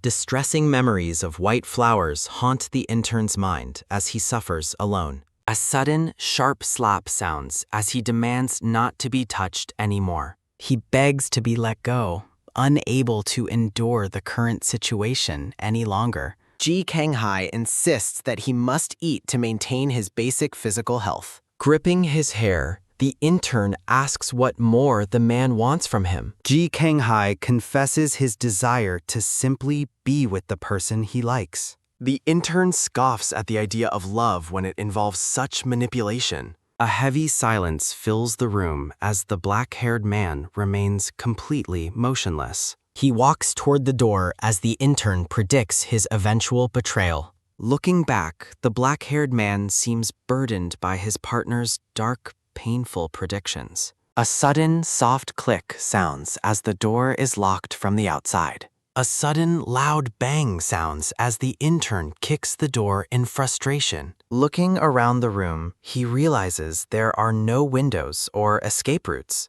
He wonders if this prison was prepared long ago for this exact moment. Examining a small pill, he suddenly doubles over as his stomach begins aching. The intern collapses on the bed, trembling from the sudden onset of pain. Ji Kang-hai returns and leans over him, but is told to get lost. He firmly takes hold of the intern's chin to force a direct confrontation. A sudden, sharp slap sounds as medicine is thrown aside during their struggle. Ji Kang-hai warns that he will use force if his partner refuses care. He mentions the restaurant is reopening and suggests his partner visit soon. The black-haired man looks on with a mixture of deep concern and coldness. A sudden, firm tug sounds as the intern resists being touched once again. The intern tells him to leave the food and medicine to be taken. Ji Kang-hai agrees to the request while the intern finally falls into sleep. Waking up, the intern stares blankly at his hands, feeling completely and utterly lost. Alone, Ji Kang-hai reflects on his father's scheme to drive them both apart. He considers this imprisonment a temporary measure against his father's dangerous, calculated influence. He desperately wonders how to regain trust and convince his partner to flee. Suddenly, he notices a strange and unexpected fragrance filling the quiet room. He realizes with shock that pheromones are being released into the locked room. A sudden, sharp creak sounds as he throws open the door in panic. He finds his partner collapsed on the floor, unconscious once again from the scent. Ji Kung-hai holds his unconscious partner, his expression filled with deep and visible worry. One hand firmly grasps another, accompanied by a sudden, sharp impact sound. The grayish white-haired man looks down with a pained, sweaty expression as his partner lies nearby. Lying back against the pillows, the black-haired man gazes up with a calm, expectant look. He reaches out and firmly takes hold of his partner's sleeve, pulling him closer. The grayish white-haired man remains tense and conflicted, his gaze directed away from the man on the bed. He stares down in a trance, his mind filled with the symbolic beauty of blooming pink flowers. The vision of delicate blossoms intensifies as he remains lost in his heavy, swirling thoughts. A sudden, soft release sounds as their proximity causes a moment of intense, breathless tension. Looking exhausted, the grayish white-haired man demands that his partner hand over the item and leave the room. Ji Kung-hai counters that his partner is the one holding him back, questioning how he can leave while being restrained. Tears stream down the intern's face as he asks why their relationship has devolved into this painful state. The black-haired man tells Yunfan not to cry, trying to offer comfort despite the current circumstances. Shaking his head in distress, the grayish white-haired man firmly rejects the hollow words of comfort. Ji Kang-hai admits his fault in forcing the situation, while Yunfan declares his deep hatred for him. A sudden, muffled groan sounds as the intern bites down hard on his partner's shoulder in a fit of agony. The black-haired man reflects that being an Omega would have made marking and keeping his partner much easier.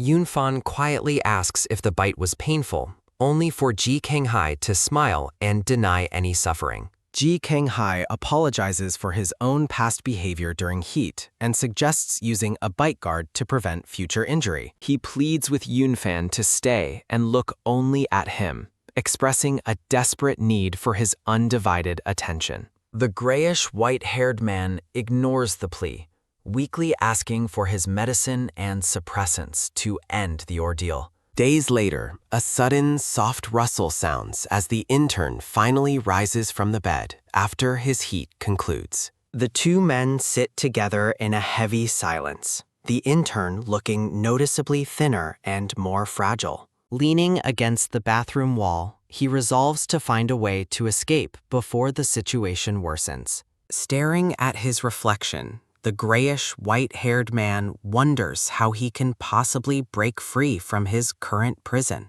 He retrieves a small, hidden device and realizes that using it means making a deal with Ji Fei. A sudden, sharp chime sounds as he hesitates, questioning if he must truly follow the older man's plan. Ji Kang-hai enters with a food container, mentioning he bought his partner's favorite braised pork ribs. The intern retorts that the food choice and their entire relationship have always been built on lies. When asked what else he would prefer to eat, the grayish white-haired man simply demands his freedom. The black-haired man stands in a stunned, wounded silence as his partner's rejection sinks in. A sudden, dull thud sounds as the intern stands his ground, staring coldly at the man he once loved. He questions if the imprisonment was truly for protection, while Ji Kang-hai desperately suggests they flee the country together. The grayish white-haired man declares their relationship over and refuses to accompany him anywhere. He asks if he will be kept captive forever, receiving only a hollow instruction to rest well. The black-haired man departs,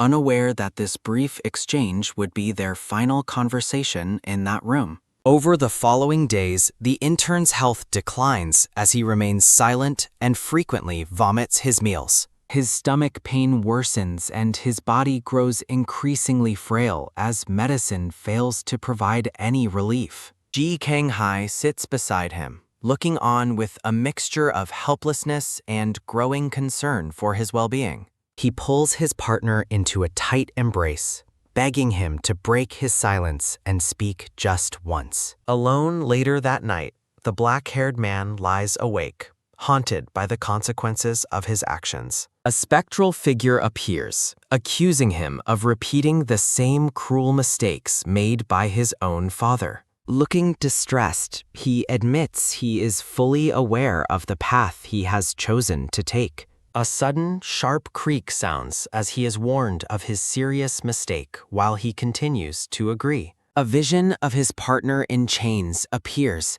accusing him of destruction while he desperately claims he was only protecting him. A sudden, loud gasp sounds as he wakes from the nightmare and rushes to check on the sleeping intern. Watching him sleep, Ji Kanghai fears that his partner's presence is merely a fragile illusion about to vanish. He wonders how to truly stay by his partner's side when he feels he has no place in his life. He reflects that he only gains his partner's attention through anger and provocation, leaving him feeling utterly isolated. Gripping his chest in phantom pain, the black-haired man laments the lingering agony of his recurring nightmare. He sits despondently at the foot of the bed, watching over the man he has trapped in his desperation. Ji Kanghai gazes down at his sleeping partner with a mix of longing and worry. He gently holds the unconscious man,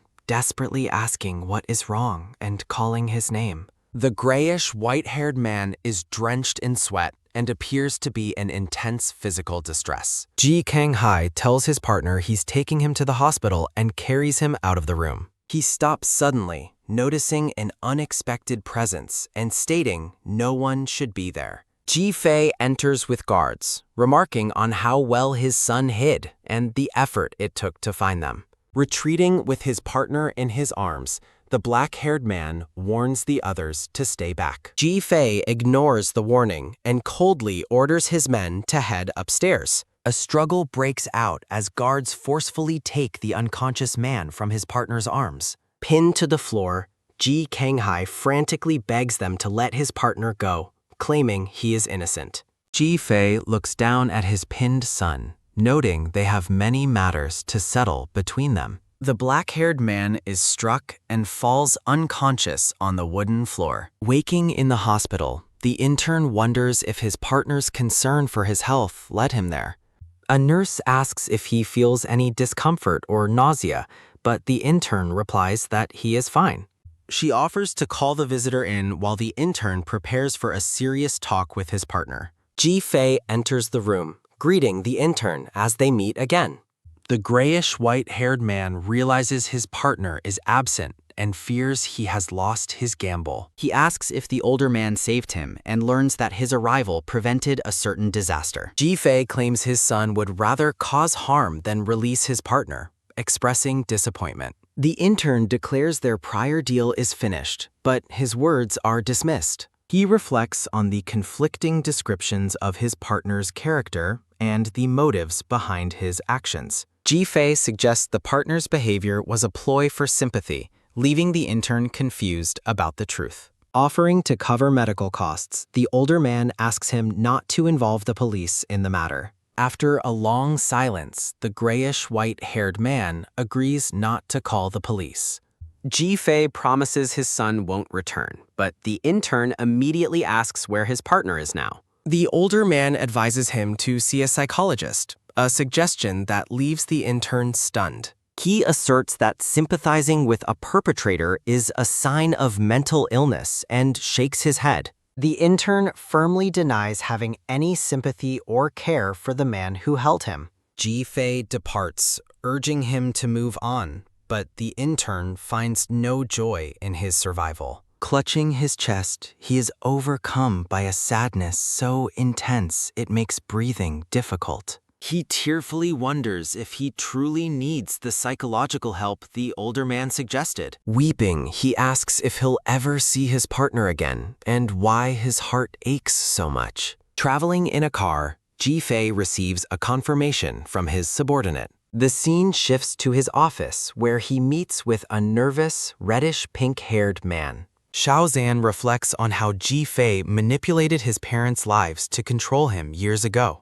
Ji Fei mentions an apology regarding his son's affair, while the man feels isolated and vulnerable. He claims to have punished his son and asks Xiao Zhan to forgive him. The older man maintains a calm, unreadable expression as he watches the younger man. He announces his takeover of the company and assigns the man to assist his secretary. Leaving the office, the reddish-pink-haired man wonders if they will ever truly be free. A hand picks up a ringing phone on a desk, showing an incoming call from Xiao Qiang. Ji Fei answers, telling Xiao Qiang not to interfere if the forgiveness is genuine.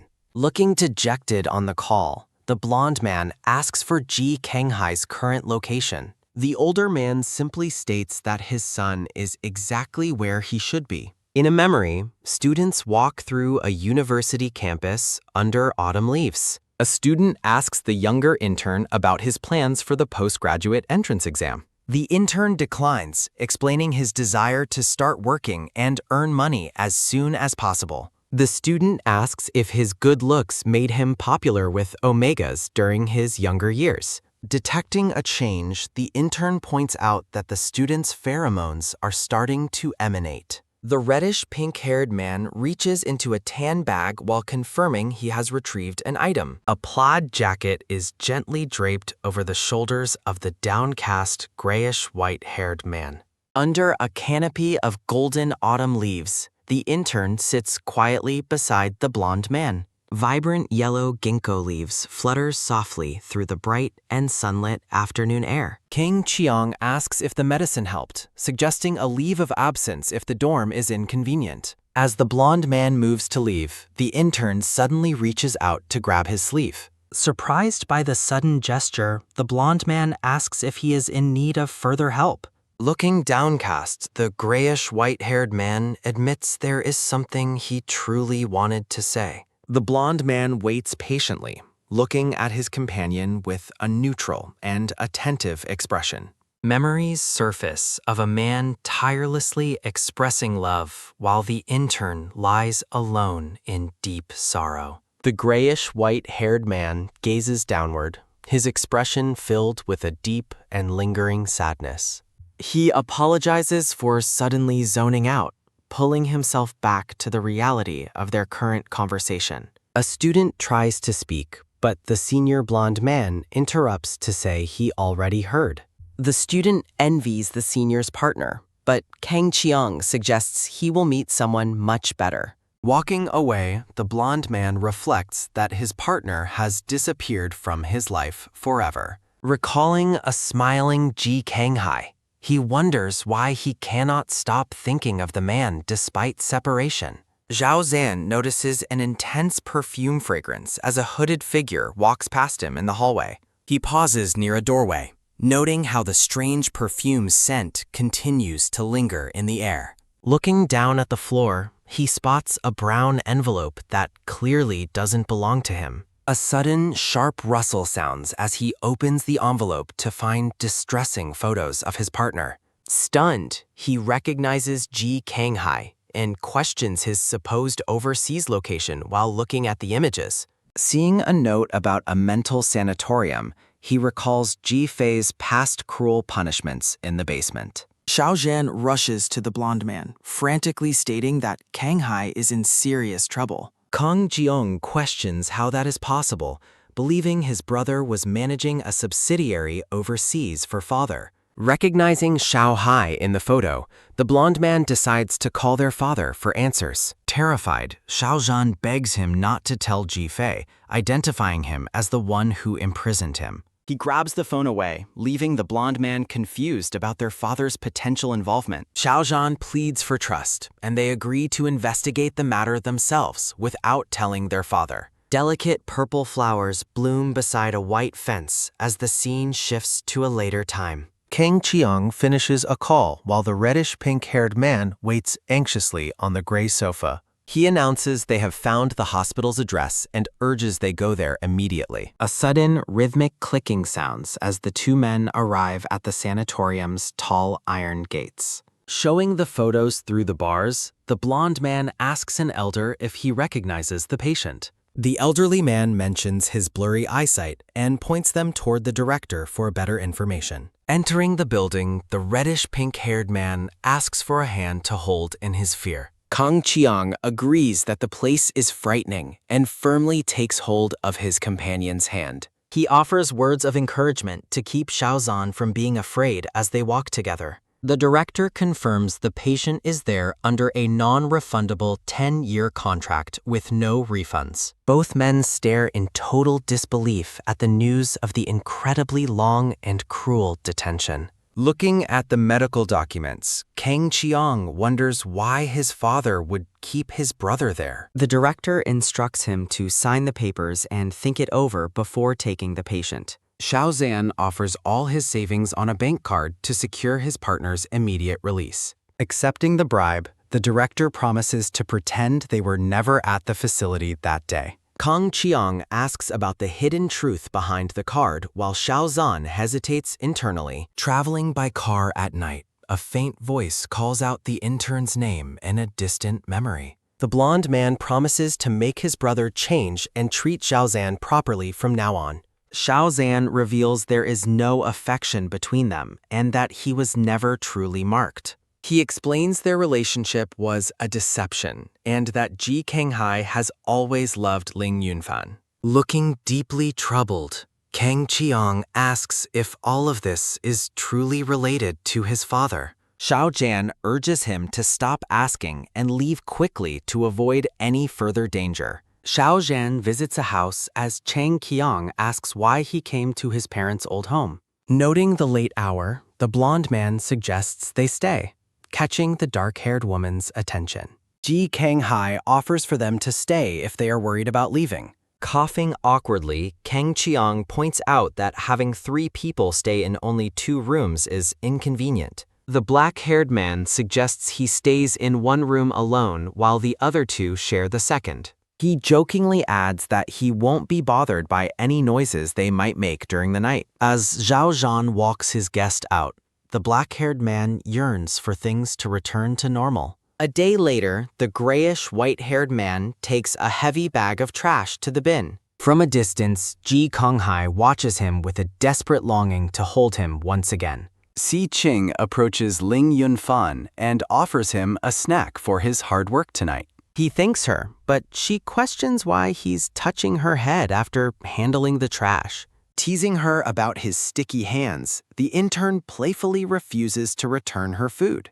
Hiding in the shadows, the black-haired man feels the painful distance between their worlds. In a dark memory, a child tells the man he is unable to keep anything he loves. Waking in a cold sweat, Ji Kanghai tearfully accepts that miracles will never happen for him again. After a night of weeping, the scene shifts to the intern serving food at a restaurant. Ling Yunfan reaches for a vibrating phone while working his busy shift. He answers the call with annoyance, warning that he will hang up if the caller remains silent. Hearing his name whispered on the other end, the grayish white-haired man freezes in shock. He asks why the caller broke his promise to stay away, only to hear his own voice falter. The black-haired man on the other end struggles to find the words he needs to say. Frustrated by the silence, Ling Yunfan demands the man speak his mind immediately.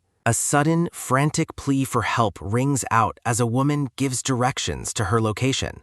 The intern assumes his former partner is targeting his friend and vows to stop him. He worries for the woman's safety, wondering how he will ever explain a disaster to her family. Rushing through the night, he finds Si Qing crying near the man in the black hoodie. The woman looks up with a start, calling out to her friend as he arrives. Without hesitation, Ling Yunfan delivers a powerful punch that knocks the black-haired man back. The intern shouts, demanding to know how many more people must suffer before the man stops. He grabs the front of the black hoodie, pulling the man close in a fit of rage. Distraught and sweating, Ji Kanghai gasps that he only came because he wanted to see him. The intern orders him to stay away forever, his face twisted in absolute rejection. He declares his utter disgust, leaving the black-haired man standing in a world of dark misery. Claiming the man is as foul as his father, The intern leaves as a trembling apology follows. Ling Yunfan guides the limping woman toward a clinic, ignoring the man he left behind. A doctor treats a scrape on her knee, advising her on how to care for the wound. Looking downcast, the intern blames himself for the injury he believes his former partner caused. She asks about their relationship, prompting a promise that he won't let the man hurt her again. Confused, she explains that the man actually saved her from a drunkard's harassment. A detail of the black-haired man's jacket remains in the intern's mind. Stunned, he asks why she used the stranger's phone and why the call ended so abruptly. She clarifies her phone was broken and the man's battery died before they could finish the call. Horrified by his mistake, the grayish-white-haired man sprints out of the clinic. He reaches the empty street where the confrontation happened, finding no trace of the man. Trying the number again, he hears a recording stating the phone is now powered off. Standing alone under falling leaves, Ling Yunfan realizes with dread that he has lost him forever. At the police station, an officer reports a major breakthrough in the intern's fraud case. The thief who stole his identity was arrested, leading the intern to comment on their wickedness. He asks if the criminals are connected to the Zongheng group, as he long suspected. The officer denies any connection, leaving the intern questioning the truth behind all his recent assumptions. The officer asks Ling Yunfan if he has any remaining doubts about the case's conclusion. Walking alone under autumn leaves, the intern questions if Ji Fei manipulated his recent perceptions. The grayish-white-haired man suspects his former partner's father tampered with the evidence he witnessed. Xiao Zhan approaches the intern, asking if he still remembers who he is. The reddish-pink-haired man presents a box, explaining it was a final gift from Ji Kanghai. Ling Yunfan asks for his former partner's location, but the guest has no answers. Startled by the news of the man's disappearance, the intern accepts the mysterious delivery. The reddish-pink-haired man looks away with a somber expression as he prepares to leave. Ling Yunfan reacts with total confusion as he listens to the guest's startling revelation. Xiao Zhan reveals Ji Kanghai was imprisoned by their father, but escaped to protect the intern. He warns that Ji Kanghai lost everything to his father and can no longer offer protection. The guest offers a final warning for the intern to remain cautious of Ji Fei's cruelty. Sitting alone in the dim light, Ling Yunfan slowly opens the lid of the gray box. He finds a property deed, keys, and a short note containing a heartfelt apology.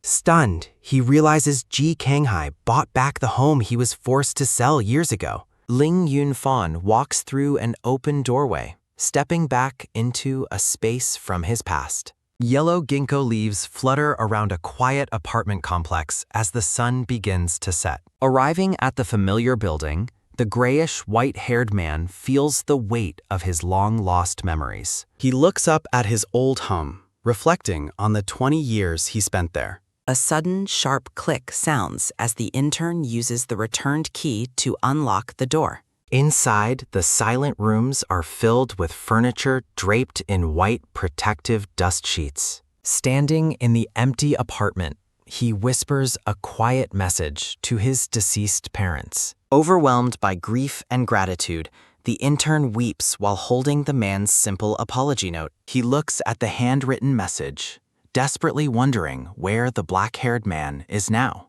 Walking the streets at night, Ling Yunfan notices the darkening sky and predicts approaching rain. As a downpour begins, shopkeepers discuss a strange man who stands outside in the rain. Overhearing gossip about a mysterious figure near the flower beds, the intern's eyes go wide. He realizes the strange person mentioned by the shopkeepers could be the man he seeks. Ignoring the shopkeeper's warnings, he sprints into the heavy rain without an umbrella. Through the blur of falling water, he finally spots Ji Kanghai standing alone and soaked. Drenched and looking fragile, the black-haired man whispers the intern's name in total shock. Ling Yunfan pulls him into a desperate embrace as the man's consciousness begins to slip away. He holds the man close, frantically calling out his name as he collapses in the rain. The scene shifts to a modern hospital building under the bright morning sun. Ling Yunfan explains that the man suffered a high fever after standing out in the rain. Waking up in a hospital bed, Ji Konghai can only softly whisper the intern's name. The grayish white-haired man asks for the reason behind his self-destructive and obsessive behavior. Ji Konghai admits his desire to stay near, but the intern interprets it as imprisonment. Ling Yunfan reflects on the man's ignorance regarding how to truly earn love and affection. The patient laments that he has nothing left and lacks the ability to keep anyone. Ling Yunfan looks down in silence, moved by the man's raw and broken confession. In a moment of desperation, Ji Konghai begs not to be abandoned or forgotten again. Ling Yunfan gently covers the man's eyes, urging him to stop talking and focus on resting. Closing his eyes, the man cherishes the warmth of the touch and accepts his fate. Later, Ji Konghai asks a nurse for information about the person who brought him there. He assumes the intern has left forever, believing he only caused further annoyance and trouble. Attempting to leave, the man asks the nurse to remove the intravenous needle from his hand. Standing in the hallway with food, Ling Yunfan watches the man's frantic attempts to leave. The nurse insists the patient stay put, while the man demands to be discharged immediately. A close view shows the opening of the man's striped hospital gown near his collarbone. Ling Yunfan scolds Ji Konghai for his behavior toward the nurse, prompting a quiet apology. Offering a bag of porridge, the intern notes his guest hasn't eaten since arriving at the hospital. Watching him eat, Ling Yunfan worries about how thin he has become and urges him to finish. Seeing blood on the man's hand, the intern decides to find a nurse for assistance. The nurse suggests Ling Yunfan should help feed him to avoid further strain on his hand. The grayish white-haired man rubs his neck, feeling a wave of sudden embarrassment. Ji Konghai insists he can manage alone to avoid being a burden during his recovery. Dismissing his protest, Ling Yunfan prepares a spoonful of food and tells him to stay still. While being fed, the black-haired man silently wishes this peaceful moment could last forever. Later, Ling Yunfan mentions learning about his guest's lack of money and a home. He explains his desire to settle debts,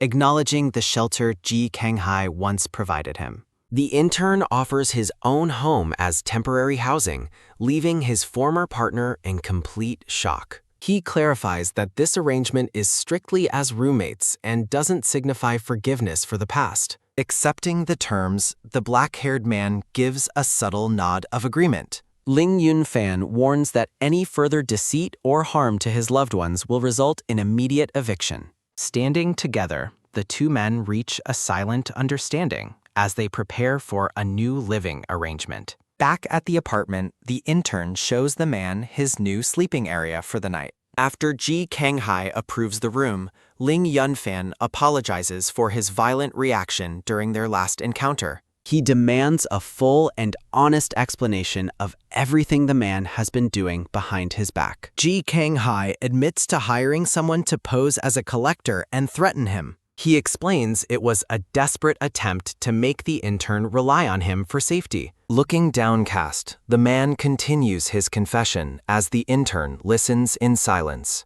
Ji Konghai confesses to planting listening devices in the intern's home and on his phone. He admits to orchestrating the ankle injury and the fake stabbing that forced the intern to quit. He apologizes for the confinement and the illness it caused, leading the intern to ask for more. When the restaurant incident is mentioned, Ling Yunfan tells him that particular apology isn't necessary. The black-haired man stares ahead, his face a mask of regret and exhaustion.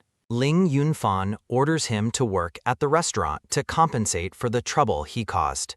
Challenged on his willingness, the man eagerly vows to follow any command the intern gives.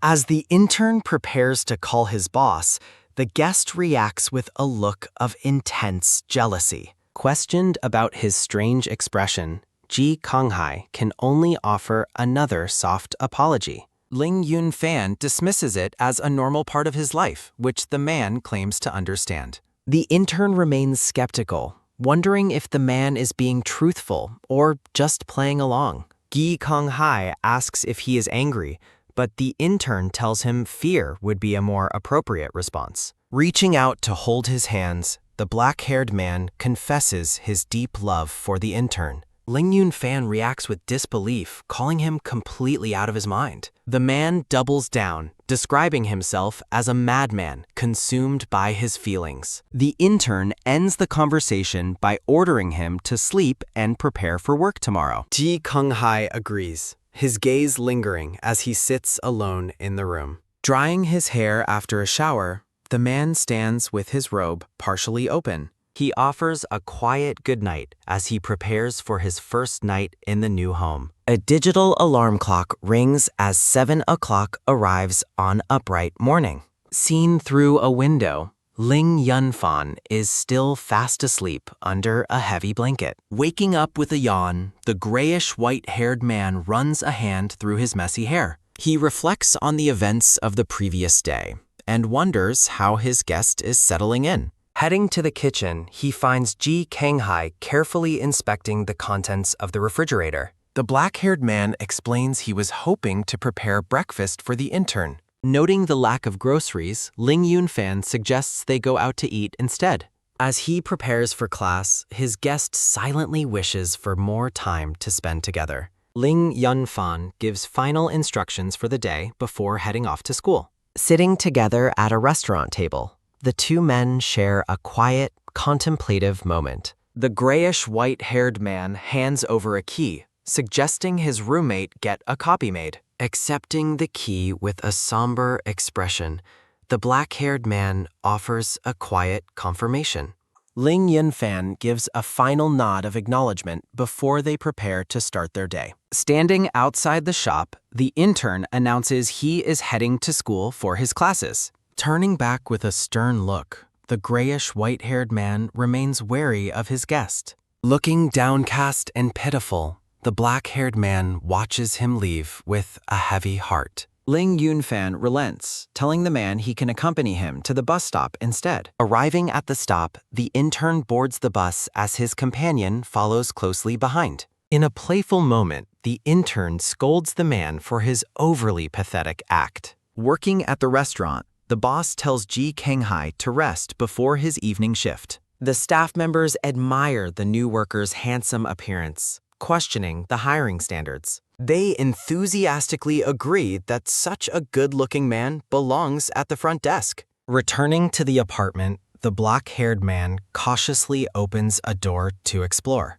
Entering a private room, he takes in the personal surroundings of his new home. He reaches out to pick up a framed photograph resting on a storage shelf. The photo reveals a young, smiling Ling Yunfan standing happily with both his parents. Catching him inside, the grayish white-haired man asks if he was exploring the private room. He tells the man not to apologize, granting permission to use the bed occasionally. Ling Yunfan shares a painful memory of his past while Ji Konghai seeks reassurance. Handing over a bag of fruit, the intern accepts the man's offer to wash them. Sitting together on a rug, the pair eats apples while the intern works. Ling Yunfan explains the laptop game is a competitive project shared with his junior brothers. Mention of other men causes the black-haired man to feel a sudden surge of jealousy. The intern dismisses his concerns, telling him to focus on the game and his apple. 3 days later, the laptop screen confirms they successfully cleared the challenging game level. Surprised by their speed, the grayish white-haired man prepares to make an important phone call. He discusses game difficulty with a colleague while the black-haired man listens in silence. Waiting patiently on the floor, the man traces circles while his companion finishes his business. Ling Yunfan announces it is time to change clothes and head back to the restaurant. He explains his intention to help out at the establishment for the rest of the night. The restaurant staff warmly serves the two men, encouraging them to eat their fill. The chef presents a roasted chicken, offering to cook anything they might desire tomorrow. Ling Yunfan urges his guest to speak up, but the man claims he needs nothing. The intern remarks on how content his companion seems, sparking a deeper, unspoken question. Flushing with embarrassment, the grayish-white-haired man clarifies he was only discussing the food. A warm, friendly atmosphere fills the room as a chorus of laughter breaks out. Outside the building, the boss asks Ling Yunfan about his friend's impression of the place. Ling Yunfan reflects on the man's sophisticated business advice while giving a modest answer. He tells the boss that the man is eager to work hard in the future. Walking through the city at night, the intern asks if the labor was too exhausting. Ji Kanghai jokes about being free labor, noting the staff seems to enjoy his company. Ling Yunfan counters that the boss only accepts workers he truly likes and respects. Stopping under the night sky, the grayish-white-haired man asks for his honest opinion of them. The black-haired man describes the workers as inspiring people full of passion and hope.